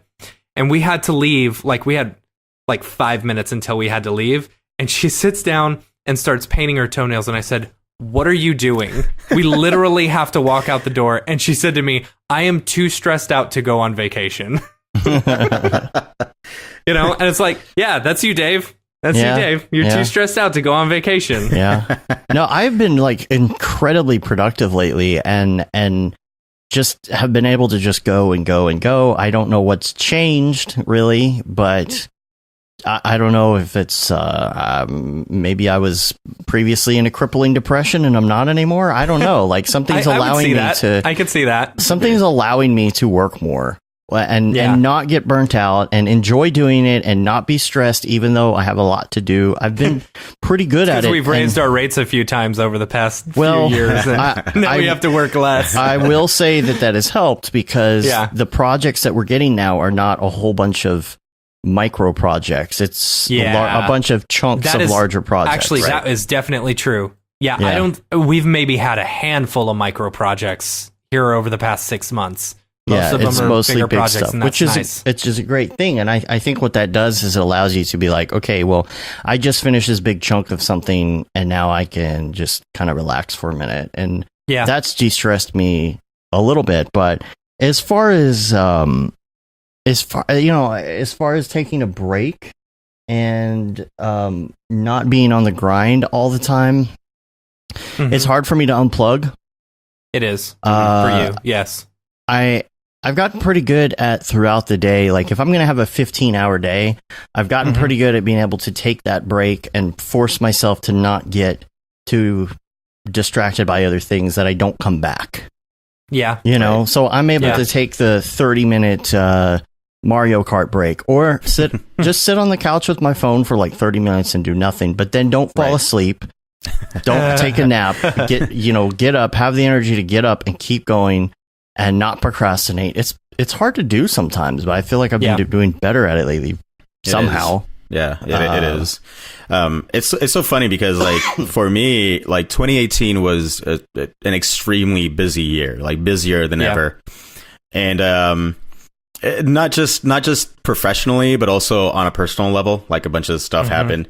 And it's funny because leading up to NAB, I had all this stress on me. Oh man, that's presenting at NAB. Basically. And then I had all the stress on me from personal things that had happened, just work stuff, just a bunch of stuff. So I'm going up to NAB and I'm like, oh my god, should I just cancel this and just be just stay back and just again stay in grind mode, because I was kind of seeing NAB as a little bit of a vacation, to be honest. I was kind of seeing it as a week. Oh, it is, but it is. It really helps advance your career. It's probably the most stressful vacation you'll ever go on, but it is also the most fun vacation. It was not the most fun. I saw it. Yeah, I saw it as a good break. Connections of a lifetime. Yeah. But it's funny because there was one moment where I'm pretty good at faking it, even if I'm on the inside I'm screaming and just but on the outside I look pretty I'm really good at pretending that I'm not dead on the inside. I'm good at pretending that I'm happy and cheery all the time. But it's funny because there was one moment where I spoke to Matthias, and Matthias was how you doing, man? And I was like, I have to be honest, I'm kind of just blowing up on the silently inside. freaking out. I'm like slowly dying inside. But I want you to know it's got nothing to do with like NAB. I'm super appreciative of being here, and everyone here is awesome. It's just I am just so burned out. Like I told him, like I'm so burned out, and it's nothing to do with this. I'm actually seeing it at NAB as like a good chance to kind of like decompress a little bit, even though it's a little stressful because of the presentation and all this stuff. Yeah. But the good thing is I got my presentation done the first day. So the rest of the week I was able to... that's the best. So the rest of the week I was kind of able to like chill a little bit, but even then... my NAB presentation was Wednesday morning, the night after the pinball party. Oh, okay. Yeah, and I think mine was on... or the morning after. My first one was... which was the only NAB one I did, I think, was Thursday. You know, and it's like, you're partying and like you're trying not to overdo it because you're like, you got stuff you got to practice, and you don't want to kill the brain cells that were remembering your notes. You know, so finally it's like, finally I'm done. I can relax. Well, it's the last night. You know, I actually suggest that during NAB Wednesday is a good night to maybe go to bed a little bit early. Because there's so much to do Monday and Tuesday. If you're going to choose a day, well, that's your party night. I partied every night. Yeah. But I always feel like if you're going to maybe cut out at like 11 or midnight, which is early for Vegas, Wednesday would be very early. Yeah. I feel like I didn't go to bed any night before 4 a.m. Woohoo. Yeah, that seems. I did it. That wasn't close. I went pretty hard.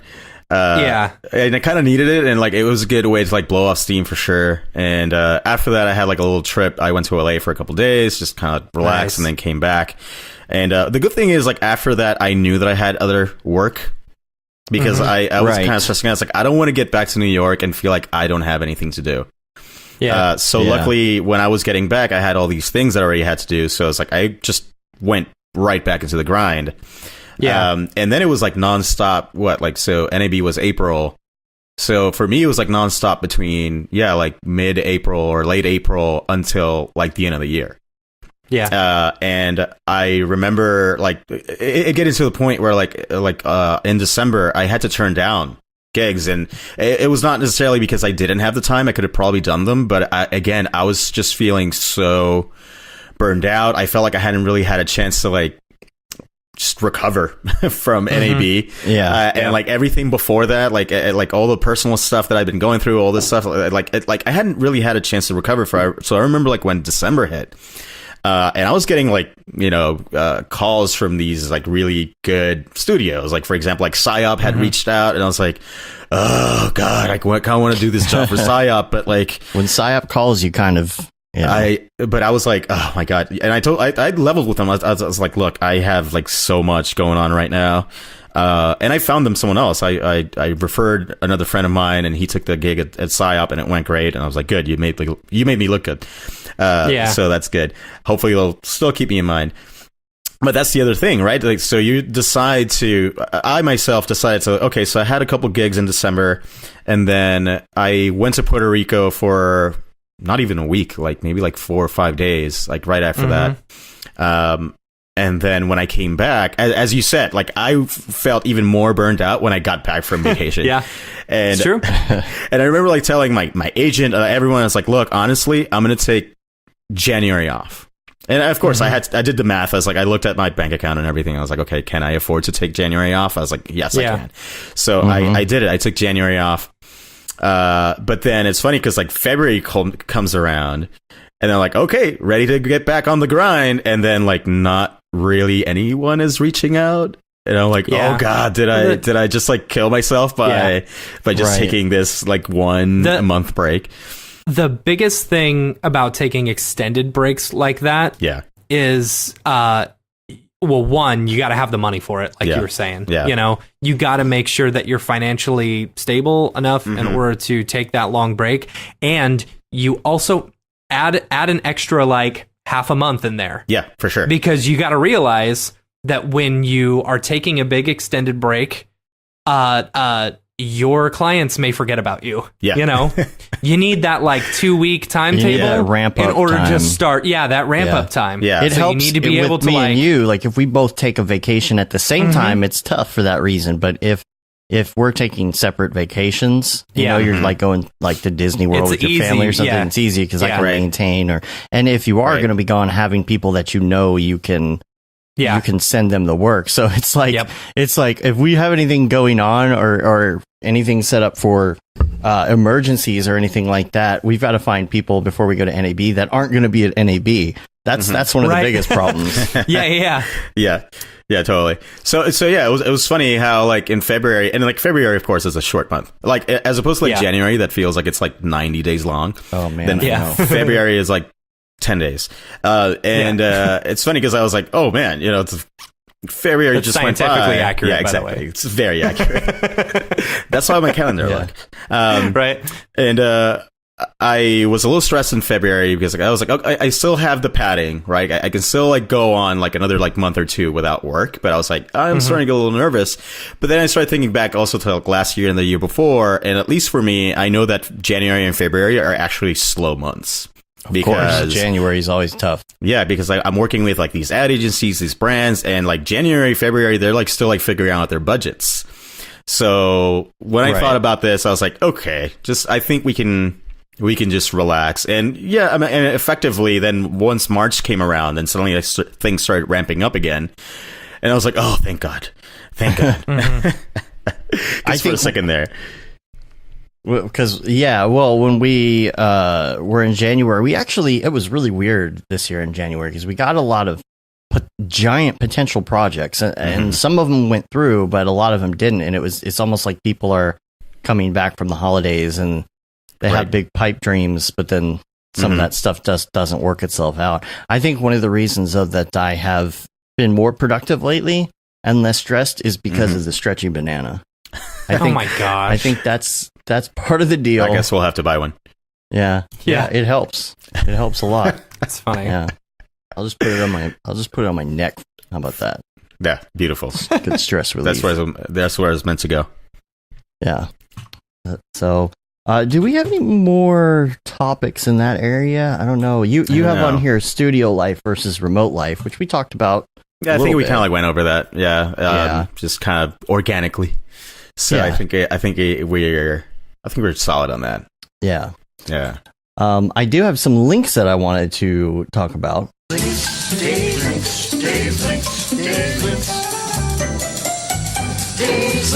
Hey, we can start with my link that I sent you earlier. So we may have mentioned this before, but Maxon's running a special. I just wanted to reiterate this. Oh, yeah. They're running that special until the end of the month, or no, March 29th. So you've got another week and a half. Week and a half to get it. You can upgrade any version of any pre-R20 version of Cinema to R20 for what's the price? Oh man, I just sent it to you. It's like $16.95, I believe. Yeah, I'll bring it up for you here. Yes. Does it say to the overview? Restart your. Oh wait, is it gone? I don't understand. It shouldn't be. Restart your engine. It says upgrade online. It just says one low price.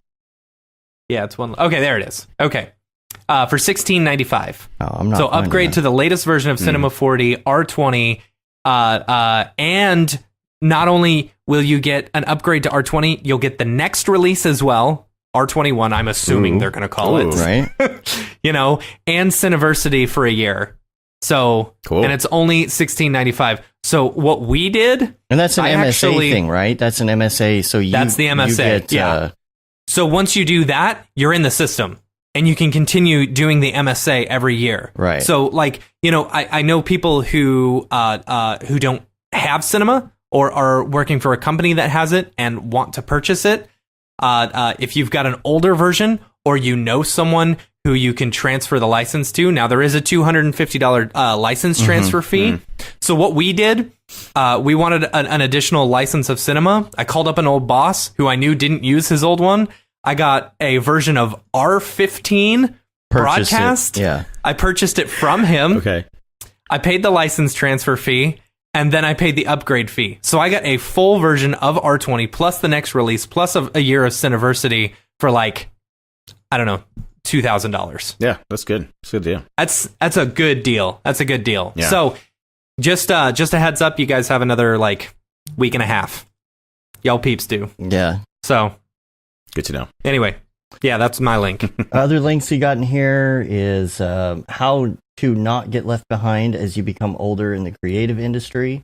This is basically the future.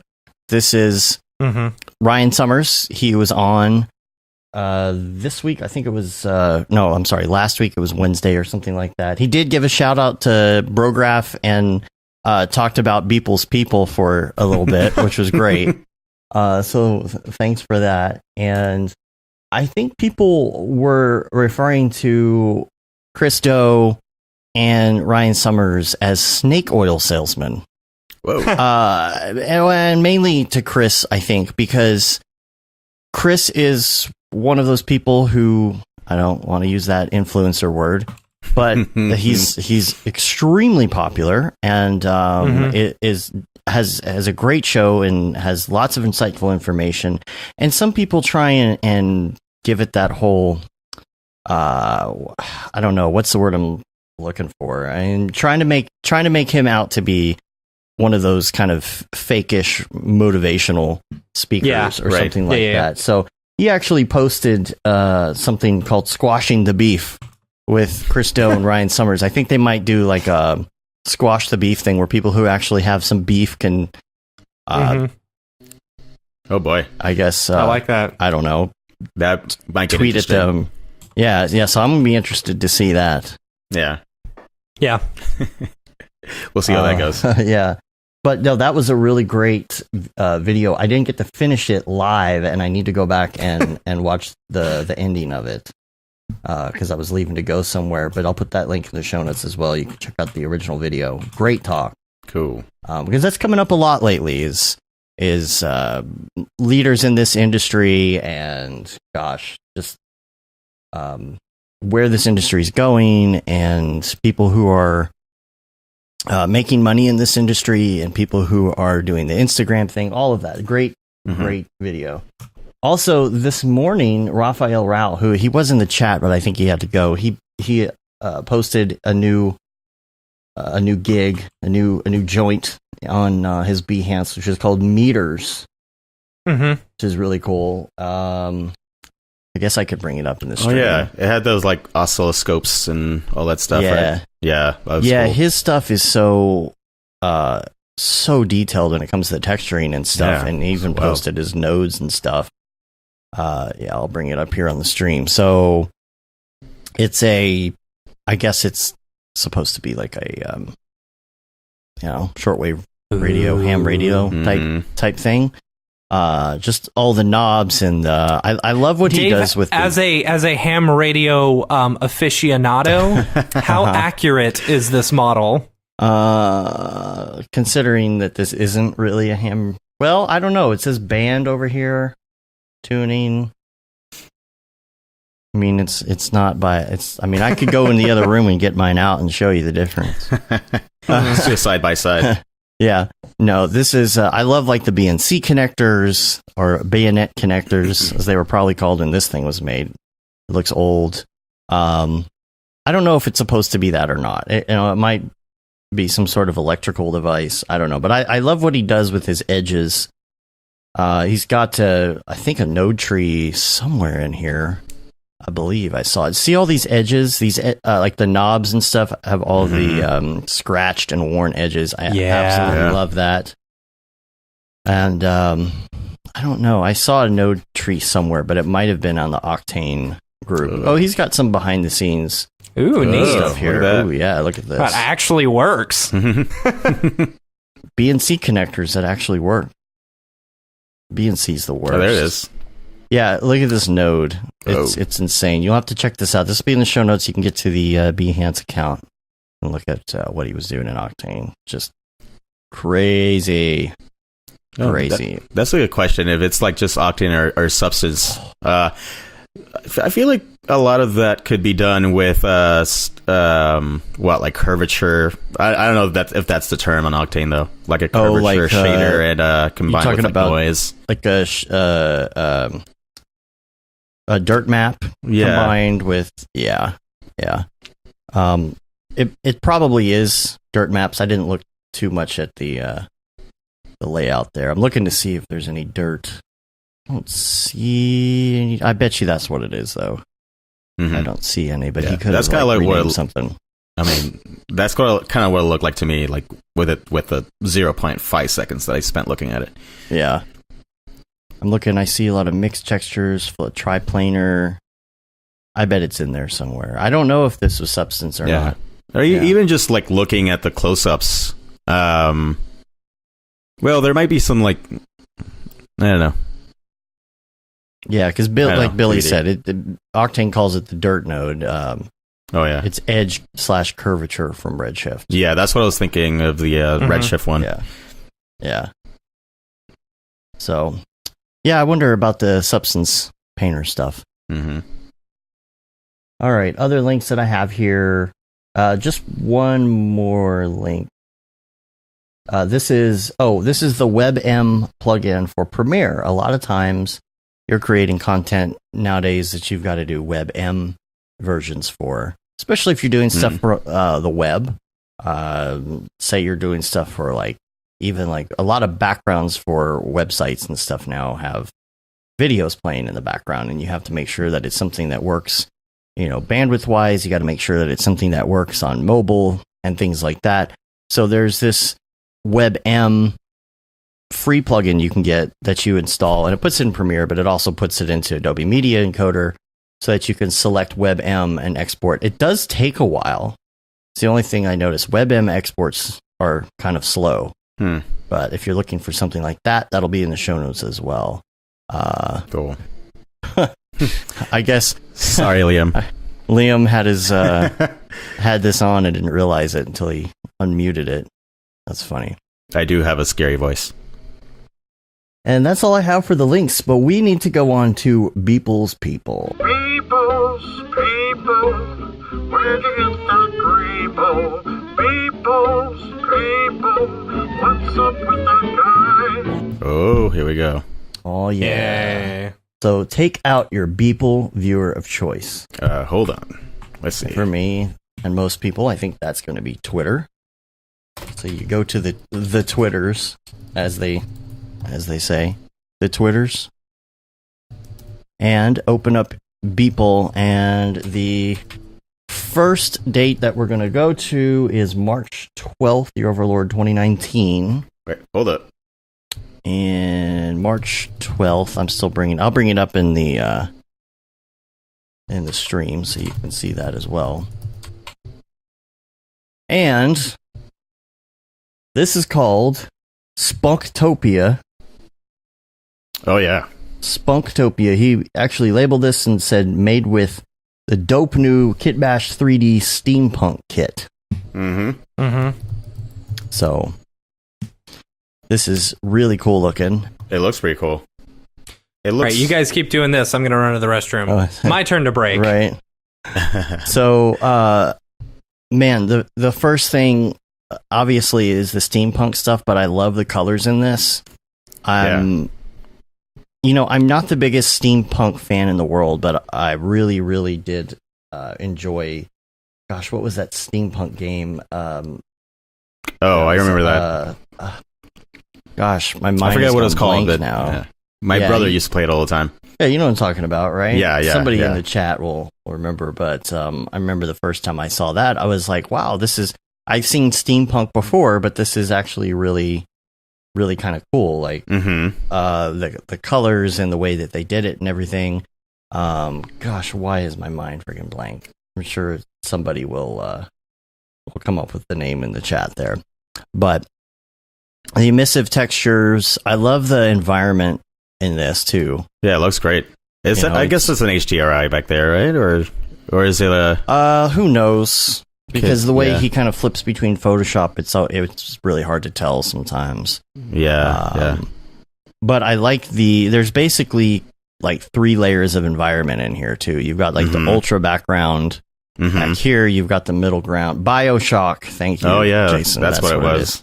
BioShock was great. Yeah, so you've got the background, this middle ground in here. The foreground has no haze on it. I really like how that was done. And yeah, it looks great. I love those layers. As a still, he probably just did different masks for the different layers. It's not that gradual. It's kind of hard to tell, but when you're doing a Photoshop file, it's a lot easier to kind of fake some of that stuff. Like even with this background, it's easier to find like a really cool looking background that's not HDR. So yeah, it helps. The reason I think it's an HDR is because if you look at the top of it, you kind of see the clouds starting to wrap around a little bit. Yeah, and I was like, looks like it might be an HDR. But yeah, I don't know. Either way, it looks pretty cool. Yeah, that's a really, really cool one. Yeah, it's funny because Grant mentioned Love, Death, and Robots, and I was just watching that last night, the night before. But there's an episode in that. Have you seen that, by the way? You know that it's pretty interesting. It's like all these like little. Not all of them are CGI, but like let's just say like animated shorts. Half of them are maybe CGI. Some of the other ones are like more like traditional cartoons. But there's one episode that's all steampunk, and it's got all the tropes, the blimps, the copper buildings and all that stuff. It's pretty good. I'm gonna have to check that out. Yeah. I was wondering if anyone I know. The next one is March 13th. It's called Medieval Measuring Contest. It's ridiculous. I like the eggplant. The eggplant emoji is on their flag, so you know what they're measuring. Yes, we know. Eggplants. The size of their eggplants. Yeah. Clearly. Yeah. I dig it. I don't know about backstory. We didn't really talk about backstory on either of these, but backstory on this, the fact that they have an emoji means this is in the future, right? I mean, it has to be. Maybe it's like after the apocalypse. Unless maybe there's some sort of time travel involved here. Oh, that is very possible. Yeah. But I like the idea of it being like post apocalypse. All technology has kind of fallen apart. So you're back on the medieval times or dark ages. Yeah, like perhaps this is it's a planet where iron is very, very. I was going to say, like this is more like we see hieroglyphics or something as like these symbols, or how in different parts of the world the swastika means one thing than somewhere else. It's like this has become a symbol for this particular, but it was stolen from something else. Right. No, I like that. It's pretty good. Yeah. Maybe they're just they're just measuring their wangs. Maybe they just have like an eggplant god. Yeah. Right. Maybe they had like some like giant eggplant sculpture hanging out in some temple, and they're just like kneeling in front of it. Yeah, my flag is gonna have the stretchy banana on it. Oh my gosh. Yeah. You would be like the opposing faction on the other side of the field, just ready to attack. Red versus blue. Yeah. All right. And then versus banana. The next one would be March 17th. This is called Bad Deal. And I like this one because it kind of calls back to some of the stuff that we've talked about before, which is the animal skeletons. That's one of the things. We have talked about the animal skeletons in different sizes too, and if the animal skeletons were guarding the portals or not, and if they died guarding the portals. Now, this looks like the Grim Reaper. Does. And his dog. Could be. Or it could be a big people. Well, it could be a big Beeple Reaper. The Grim Beeple. The Beeple's Reaper. Yeah. Oh, that almost goes. No, not quite. Almost worked. Yeah. Yeah, it could be, Yeah, Grim Reaper with his trusty dog. His trusty grim dog. Cursing really this person. tall. But there's people that are kind of like praying to this dude, but he's dead. I mean, I'm assuming he's dead. This isn't in motion, so you never know. I mean, maybe, yeah. You know. I don't know if the he guy did an there animated one is moving. I don't know. What if the other guy to his left is like, but do we really have to? Now, he looks like someone out of the medieval deal. Yeah. You know? I mean, there's some continuity there. Yeah, he's like the Friar Tuck of People's People. You know? Okay. Yeah, it could be. It could be. I wonder if there's like an underlying... I think there could be an underlying story that you just kind of tie up in your own way, if you like. And do you have to take your shirt off to worship this guy? Is that part of the deal? I mean, is that just the thing, or is he one of those people that's like always the first to take his shirt off? You know how it is. There's always that one dude who's like just ready to take his shirt off. Right. Yeah. Maybe that's why he's being chastised. You go out like the night before. This dude was with the friar guy. They were at karaoke. He had one too many. He went off there as the first person to get drunk and take his shirt off at karaoke. That's just how it goes.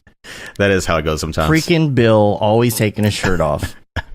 Dang it, Bill. Bill. See, that's why that Bill. guy in the like over there, like between him and the skeleton dog, he's like, Bill, do you have to take off your shirt every damn time? With his like hands to the side. Liam said, I'm still in the chat, Dave. Wait, what? Wait. Oh, yeah. Yes. Sorry. Yeah, Liam might be that guy. Yeah. We'll see. We'll see at NAB this year, you know. Yeah. I was reminiscing. I was going through some stuff and found the animated GIF of Liam in the limo. That was the best. One time, Dave. One time. And now I'm shirt off in the limo guy. You'll forever be remembered like that. Well, I don't have any more backstory to that one, but it's pretty good. Pretty good, I guess. I think it works. I did want to go to an email, and I'm going to have to find it because I forgot that I had it. So you'll have to give me a moment. But you will remember that last week... let's see. Last week we had an email from Sarah who kind of had a rant, and she's got a response rant to the response to the rant. Ooh. And she sent me a version that's actually for part of it is for the show and part of it is not for the show. So I've got to do the part that's for the show. Let me make sure I'm reading the right section. Here's the bit I'd prefer to keep between us, blah, blah, blah. Below is the part I would like to start sharing. Okay. Noseman's take on my rant seems to be, in simple terms, shift your perspective and be grateful. Don't concentrate on the things you don't have. Be thankful for our creative jobs and first world lives. The conversation then turned to Adobe, who just can't seem to keep up with the times regarding real-time rendering and bizarre update choices. Noseman's take on this: we can't have nice things from Adobe because no one submits bug reports. So if we all took the time to complain formally, the company would gladly implement our changes. So which is it? Should we be grateful we live in a world with content-aware fill and indoor plumbing, or do we raise our voices together and tell them they can and should do more?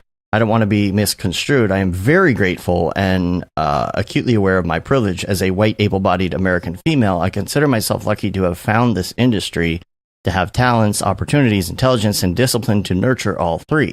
I don't take my blessings for granted. I'm simply submitting a bug report. Botke nailed her description of MoGraph life in NYC versus working in-house at Facebook. In NYC, 10-hour days are standard. You're typically getting home at 8, then you got to make dinner, do dishes, it's time for bed, no time for dailies. Whereas in her California life, she got plenty of time for creativity, thanks to her sweet employee benefits. And perhaps this is an NYC-specific problem. It's the only market I've ever worked in, so I'd genuinely be interested to know what conditions are like elsewhere. In my world, I was introduced to the standard 10-hour day in 2013, and it's followed my colleagues and me everywhere since. Contracts are regularly framed as day rate 10 or day rate 12.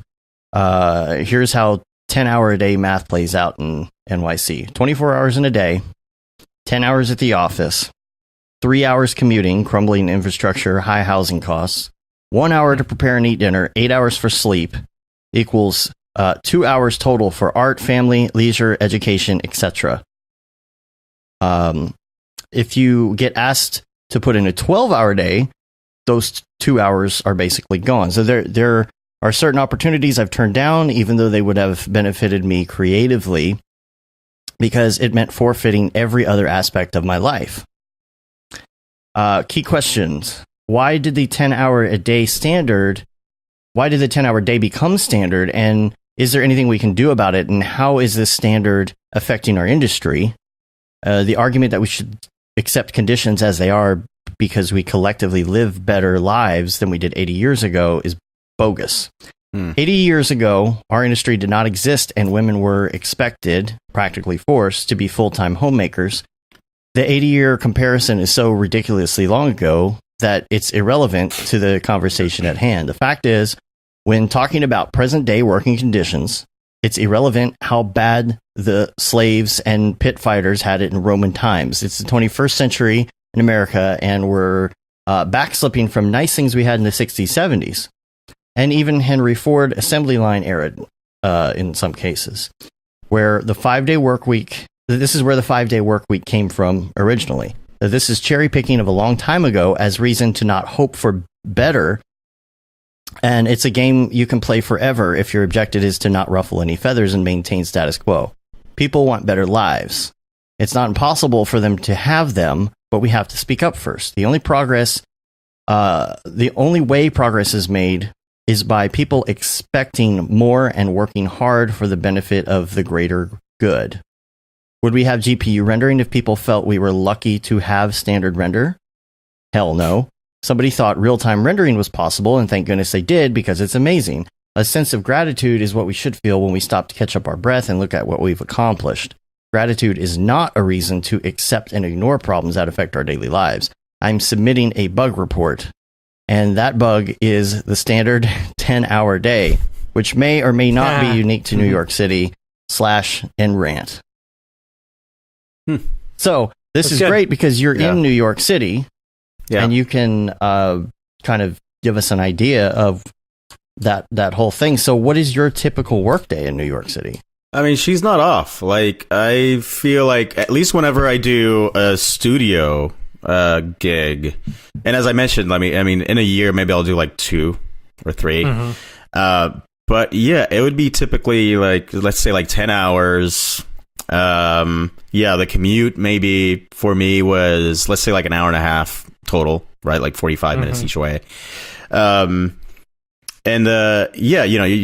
have like just very little time to do like whatever you want to do, like on a personal level. So, I mean, one of the, is benefits the word here? One of the advantages, let's just say, that I have is that I don't have a family. Like I'm single, right? And I live by myself. So I still found some time to do my own thing, but it was always like a struggle, right? Because like you would get home so exhausted, like especially mentally.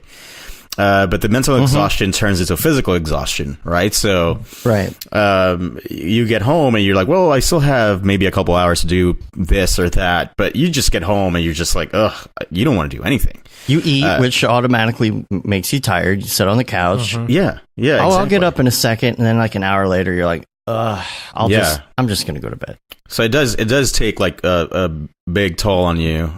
One thing that I have done that I've found helpful is that whenever I go to a studio, I'll set up, sure, I'll have a day rate, but I'll be pretty strict about what that day rate entails. So I'll say like, hey, it's going to be like X amount for a day, and a regular day is 8 hours. After 8 hours, I'm charging you 1.5 X, for example, per hour. And if it goes beyond like a certain point, I'm charging you double. That's a very important thing to do. Yeah. Is always lay your grounds ahead or whatever. Right. You know, From let the them know, start. because I will say, the few places that I've worked, you know, freelance, they expect when you say your day rate, they see it as a 10-hour day. Yeah. You know, For the most part, and they they do. expect you working weekends. They're like, okay, well, we'll just give this to you on Friday. Do you think you can have that by Monday? No. No. Yep. No. And I'm actually pretty strict about it. And, you know, some studios might frown upon it. They'll be like, well, screw this guy. We'll just go with someone else. So be it. You know, well, I mean, of course, it's not like we have the luxury to just be turning down jobs left and right, obviously. But I feel like if we just kind of like submit to that, then we're just keeping up the status quo going, and we are legitimizing the 10 to 12 hour day. If instead we're all firm about the fact, I was like, well, listen, a day of work is 8 hours, and it's 5 days, like between like Monday and Friday. If you desperately need me, then you need, I mean, beyond those hours and beyond those days, then, you know, cough up all this extra money. right. And if you don't want to, then fine. Then I'll just work Monday through Friday, 10 through, 7. And that's it. I'll see you.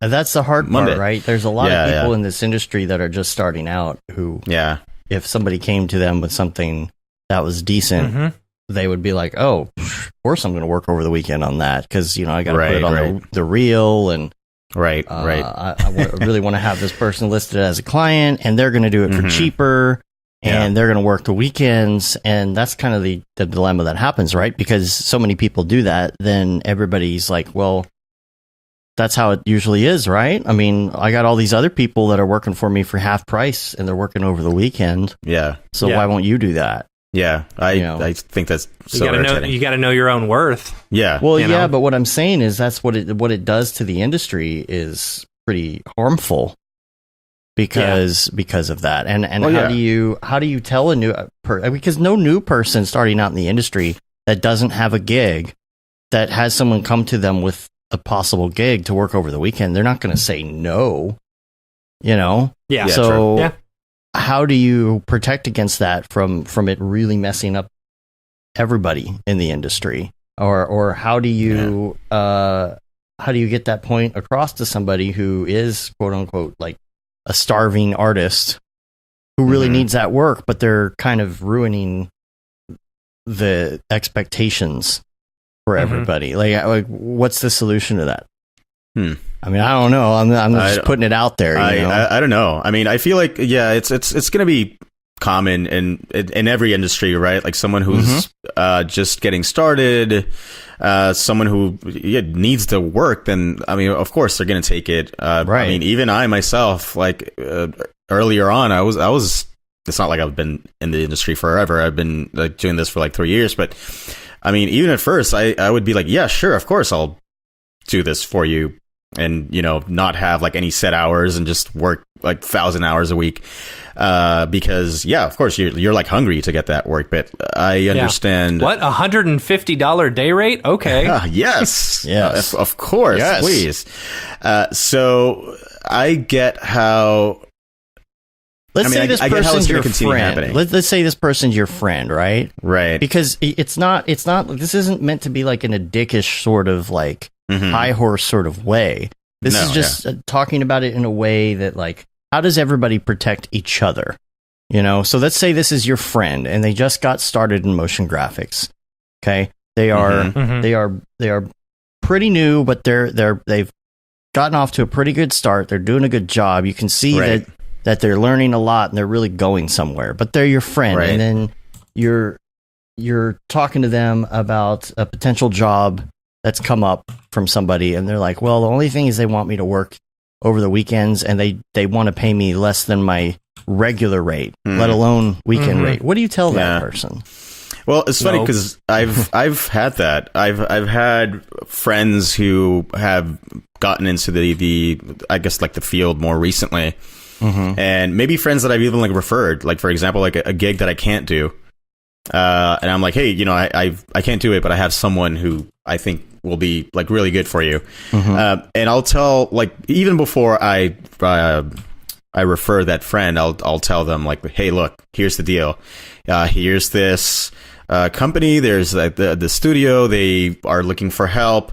They will probably want to lowball you on the day rate.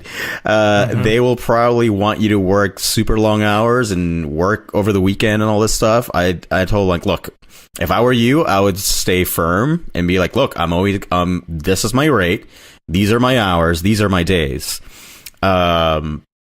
And that's it. Like, stay firm on that. But in the end, it's like up to you. If you feel like, look, I really desperately need this gig, and I'm gonna take it, then fine. And I don't say it. So whenever I like give that advice, I'm not even trying to say it to them as like, don't ruin it for everyone else by doing this. It's more like, make it better for yourself, because word spreads, right? You're gonna do this job for this studio, and then someone who works at this studio, the word just spreads, right? Like, studio number 1 might have you, and then studio number 2 is going to learn about how you operate, and then that's going to determine how people approach you. Like, hey, you don't want to be like $150 an hour on the weekend guy, though. You don't want to be known. You don't want to be that person. So how do you help your friend avoid that? And can you actually tell the client, look, I really want to start working with you, so I'm gonna do my regular rate or my reduced rate, and I'll work over the weekend, but for just this one time? Is that something that is inappropriate to say to a potential client? I mean, I don't know. I have negotiated rates in the past with clients. If they're like a first time client, I'll be like, hey, look, for this first time around, I'll be a little more flexible, and I'm still not going to work weekends or after a certain time. Yeah. I'm not working like extra hours, but I will maybe come down on a day rate a little bit, right? Especially if it's a longer job. It's like, well, I mean, yes, we would like to pay you your rate, but it's a gig for like 60 days and it's going to take a lot of money. Right. So it's like, okay, in that case, I'm willing to negotiate it down, but also it depends on how far they want to negotiate, right? If they come up to me and it's like, well, we were thinking half that. I'm right. Like, no.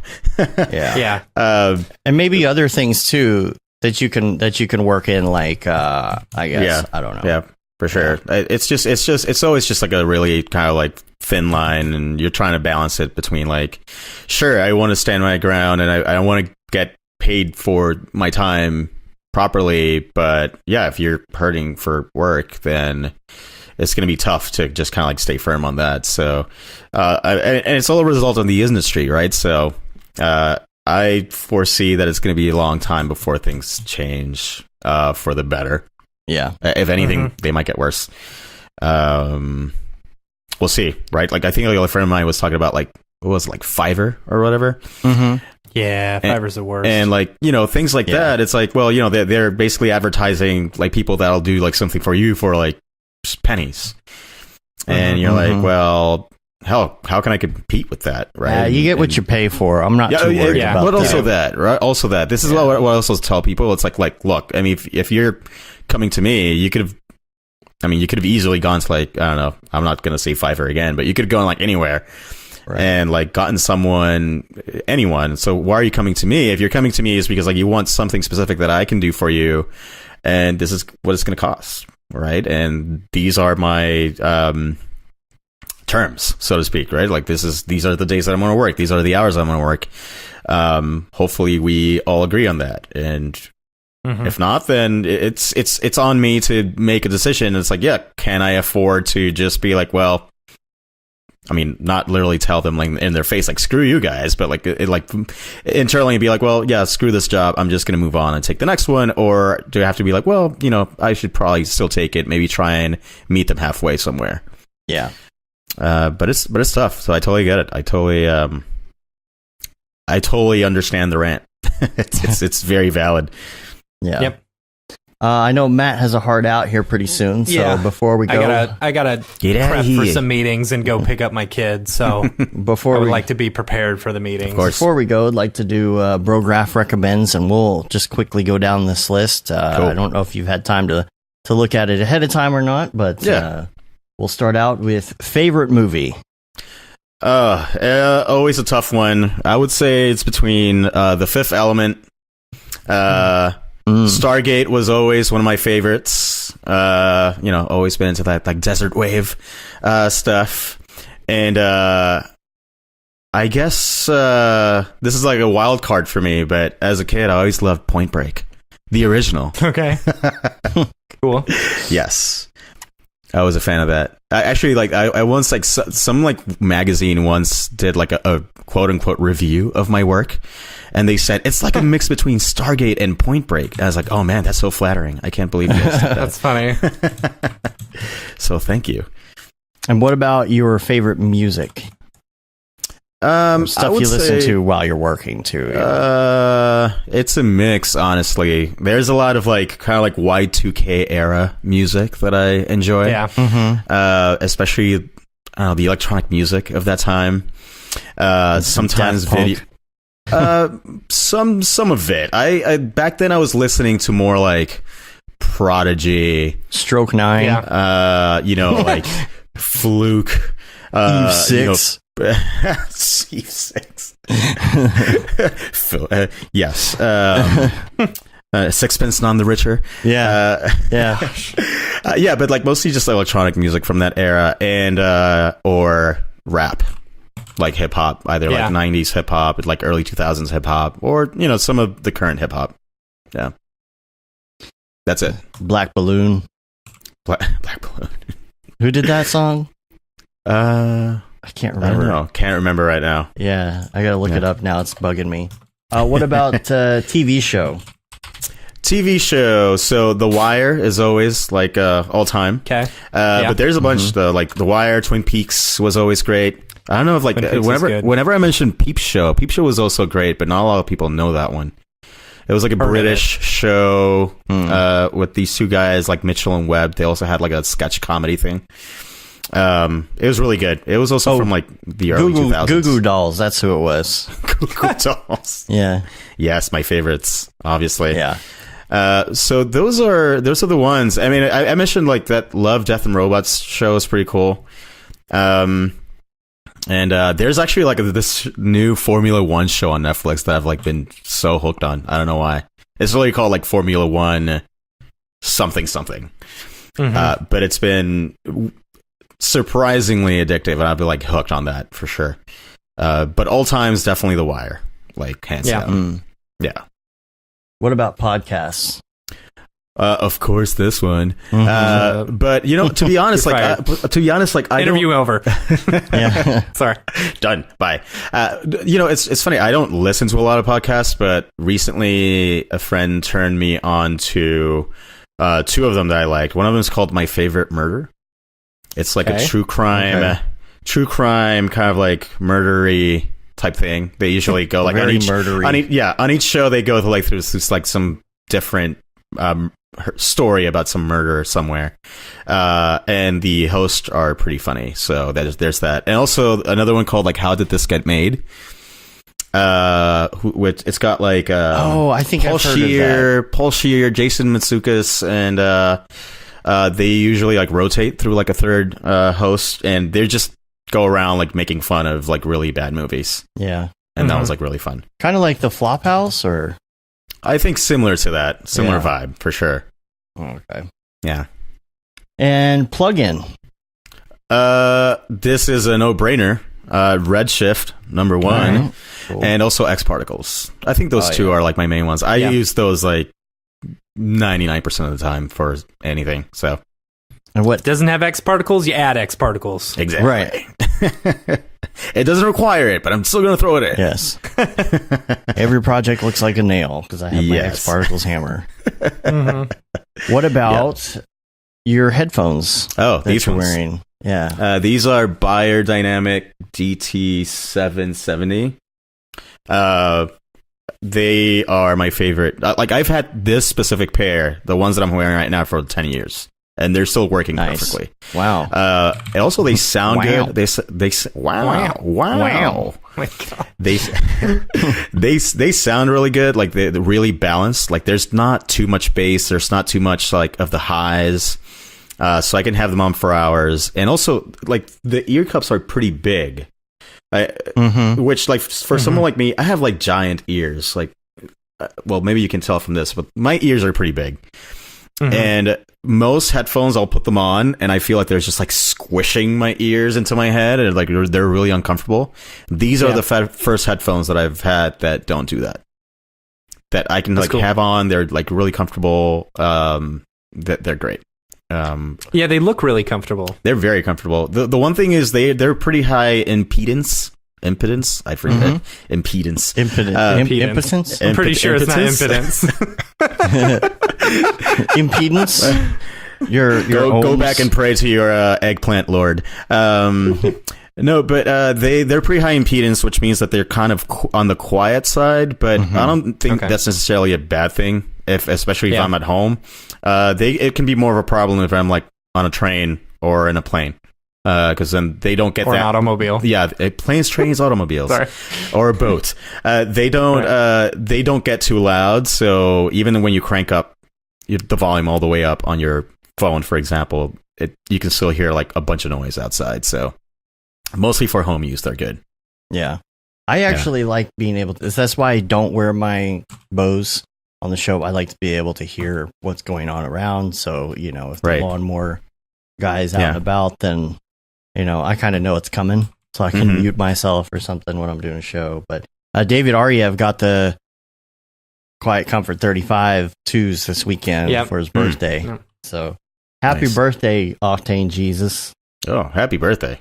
Oh, and speaking of, it's also my wife's birthday. Happy birthday. Your wife. Happy birthday, Amy. Happy birthday. I love you more than anything in this entire world. Nice.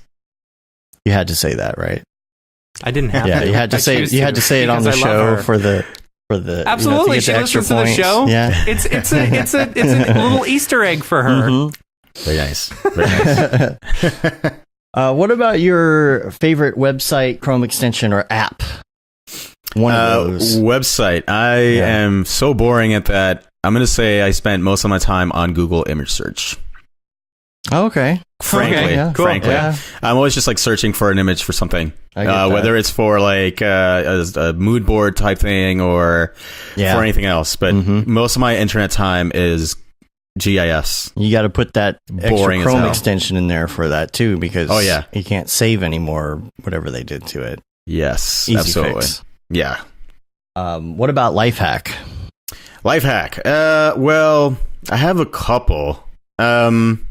It's funny because like over the past year, let's just say like before last NAB, I decided that I needed to kind of get in better shape because I got like really out of shape, especially when you're working in this field and you're sitting at a desk like 12 hours a day. I've been on my NAB diet for like 4 weeks now, down 8 pounds. Doing that IF, yo. Well done. Well, I started like looking into a couple of ways of like, sure, I mean, working out is one of the most important ones. And I do that a lot. Like I mostly like do cycling. I do a lot of like riding bikes. Cool. And like when it's winter here in New York, I mean, I have like a little like indoor trainer where I just like put my bike on it and I just like ride internally. But also it's just like, there's like these little things that you can stop doing or just like replace with other things that really have a big effect. And for me, it was mostly about like what I drink and not necessarily just like for booze, but for like Coke, anything, and like stuff. with a meal. Like I used to be so addicted to like drinking like just like soda, right? Like Coke or Sprite or stuff like that. Mountain Dew was my jam for the longest time. And of course, you're sitting at a desk and you're like, well, let me just grab a big, tall glass of ice cold Coca-Cola. And sure, that was delicious and everything. But like that stuff is so full of just, sugar. Well, you've got the zero, though. Zero, it doesn't count. Yeah, it doesn't count. But yeah, like I hated diet drinks, so I would just like drink the regulars and everything. So now I don't, in order to like replace that kind of like feeling, I just drink straight up just like seltzer, like just so like club soda or seltzer. I've done that many times. Maybe I'll like spray a little bit of like a lime juice or lemon juice in it. You got the Soda Stream? I don't, but I should probably buy one because I've been just buying so much seltzer. That's the easiest. You just take regular water and you just and there you go. I should probably get one of those. But I've been doing that a lot instead of just drinking like soda. That helps. Also for booze, because I mean, I drink. Tequila drinks. Like tequila and mezcal are the lowest calorie types of booze that you can they can have. Lower no carb as well. Yes. Yeah. So basically, whenever I drink now, most of the time I'll just have a tequila soda with lime, and soda with lime. You know, it'll do the job. It'll definitely get you drunk. It's pretty refreshing. Also, might I add, and low calorie. So instead of like just going to places and just chugging down like 6 beers, I'll just chug down 6 tequila sodas instead. Unless you want to go the Michelob Ultra route to really, but pass. Yeah, that's why I do whiskey soda or whiskey vodkas, because there's no carbs in them. Yeah, there you go. Yeah. Oh, someone asked if I ride road fixie MTB. Oh yeah, or mountain bike. Yeah. No, I ride. I used to ride fixed gear bikes, and for a second I didn't try track racing for like a summer. It obviously I was not built for racing bikes, so I tried that for like a summer and then I gave up. But I still rode like fixed gear bikes for a while, and then eventually I just transitioned into road bikes. So now I just ride road bikes. I have like a pretty decent carbon road bike that right now I'm just riding indoors. But spring is coming, so I'll be riding that one outdoors more. Yeah, it's so nice outside right now. I started biking the last couple of days with my daughter, and I'm really ready to get back like mountain biking.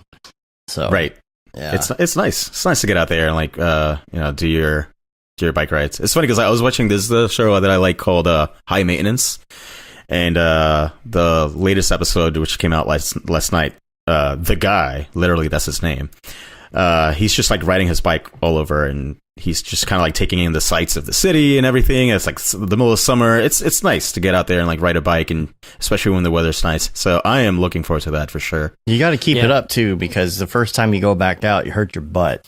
Oh yes, everything everything hurts. Everything hurts when you go back out. It's the seat. If you don't have the seat right, Oh, for sure. It takes a while to get back to being used to that. It takes a while. It does help that I've been riding it indoors on my trainer, but it like riding outdoors is still like a whole totally different thing. But seat bops your bum. It does. With a bruised taint or something. It does. Your taint takes a beating. It hurts. It really, if you have if you have a good seat, it's still, yeah. Matt says riding shorts. Riding shorts, you can get the cushion, the tank cushion. It helps. Yes, absolutely. If you ride in like bike shorts or like in bike bibs, I mean, because I do that. I ride in the whole like Lycra shit, Oops.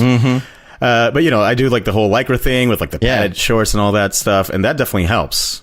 But it's always still gonna hurt eventually, especially if you're at it for hours. So you're in the pain cave. You have to be willing to be in the pain cave, basically. Yeah. Well, I know Matt's got to get out of here. Get out of here. But we're going to take off. Thanks for being on, by the way. Yeah, man. Thank you. Thanks for having me. If anybody wants to check out Nate's work, your website is somenerv.com, SOMENERV.com, and somenerv on social, just at somenerv. Yes, indeed. And we're going to get out of here. So you are coming to NAB or not? Now, I can't remember. No, probably not. I think I have some work around that. I would love to, but it's looking unlikely right now. Got to take that vacation, yo. Maybe I will. I know. Maybe I'll make it like a surprise thing. Maybe I'll show up, not tell anyone. Yeah. Be like, oh, by the way, can I crash with you? No, we'll see. Right now it's looking like 75% no, but you never know. That 25% might creep up. We'll see. Well, you can rate us on iTunes, leave a review, helps get our ratings up. Subscribe to us in your podcatcher of choice. That also helps with our ratings. You can subscribe to our newsletter. You can say you've been there, done that, got the t-shirt with the No Mograph tee. The limited edition Gate and Simone shirt, which is still out there, of course. And, even the Brograph tee is limited at this point. But Yeah. What is not limited is the Feel the Bab 2020 shirt. All the profits from that goes to Doctors Without Borders. And then the Render Things t-shirt, hoodie, and long sleeve shirt, which I'm really digging my long sleeve one. It's pretty sweet. Sweet. And that wraps that up. We're on Facebook, Twitter, Instagram, YouTube, Brograph.com, and all the other stuff and things. What's up? And make sure, this is for all the people who have stuck through to the end, make sure and look out for the next few weeks. Oh, yeah. Because we are planning something. We're planning something kind of big, Ooh, you know? Yeah. And, It's gonna be fun. yeah. Real fun. So it's going to be an event of sorts. So make sure you're subscribing because it's gonna be it's gonna be good. It's gonna be good. Yeah, we're working on it. It's gonna be a lot of fun. Sure is. Super excited. I'll tease more about it next week. If you're in the chat, there's a clue. That's all I can say. So I'm gonna have to take off and reshape my banana now. Do it. It's all sorts of messed up. It's not doing very well. So, yeah. It's taking a beating. So we're going to get out of here. Until next week, I'm Dave. And I'm Matt. And I'm Nate. Have a good one. Later bros.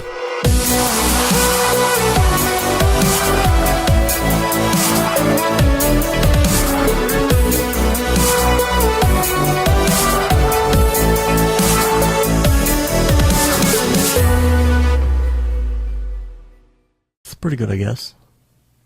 Brograph.com, an online resource for learning Cinema 4D, After Effects, and other motion graphics tools specifically catered to help you prevail as a motion graphic designer. What's up, bros? Welcome to another Brograph motion graphics tutorial. With tutorials, plugins, and now a podcast with tens of thousands of listeners worldwide. Yeah, it's a great community to be part of. We give you professional time-saving tips, industry news, interviews, shortcuts, and lessons that help keep you current in the world of motion design.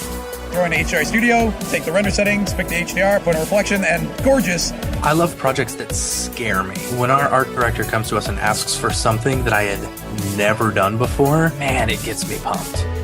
Our weekly long-form podcast will give you the latest news, help you in your file management, hardware configuration, and client relations. Learn about the latest render engines, modeling techniques, and workflow integration while staying entertained. Real nice banana. Ah, that's so funny. All right. I'm going to live forever. Our Brograph Talks are a chance to see the way industry leaders from around the globe are changing the face of motion design. Sometimes you got to make stuff that you're not going to put on your reel, and I'm not here to judge. The podcast and talks include people like Beeple, Barton Damer, Nick Campbell, Andrew Kramer, David Ariev, Chad Ashley, Paul Babb, EJ Hassenfrost, Mitch Myers, Chris Schmidt, Jules Urbach, Cornelius Dammert, David Brodeur, Andy Needham, Caitlin Kaju, Zubair Parker, Noseman, Ryan Bean, Casey Hupke, Nick Lyons, Sage, Joey Korenman, Jeremy Cox, Rick Barrett, John Dickinson, Matthias Omatola, Patrick Goski, Brandon Clements, Steve Teeple, Tom Glimpse, Patrick Longstrom, Julia Simone, Devin Coe, Al Heck, and even Deadmau5. You get that render done. Yeah, you better frame what? Our Brograph breakdowns go behind the projects and give you an insight on what it's like to manage and maintain your own personal business or work for a large company. Join us for live sessions, check out our useful plugins, watch time-lapse projects, interact with us, and send us email questions and topic ideas. Or just hit the Rando Render button and do an imaginative daily that'll keep you on your toes. Take all your dreams and let's do it! Subscribe today and get automatic updates on the latest tutorials, tricks, tips, and inspiration brought to you by industry professionals Dave Koss and Matt Milstead. We don't care how you get here, folks. Just get here. Subscribe now to Brograph Tutorials.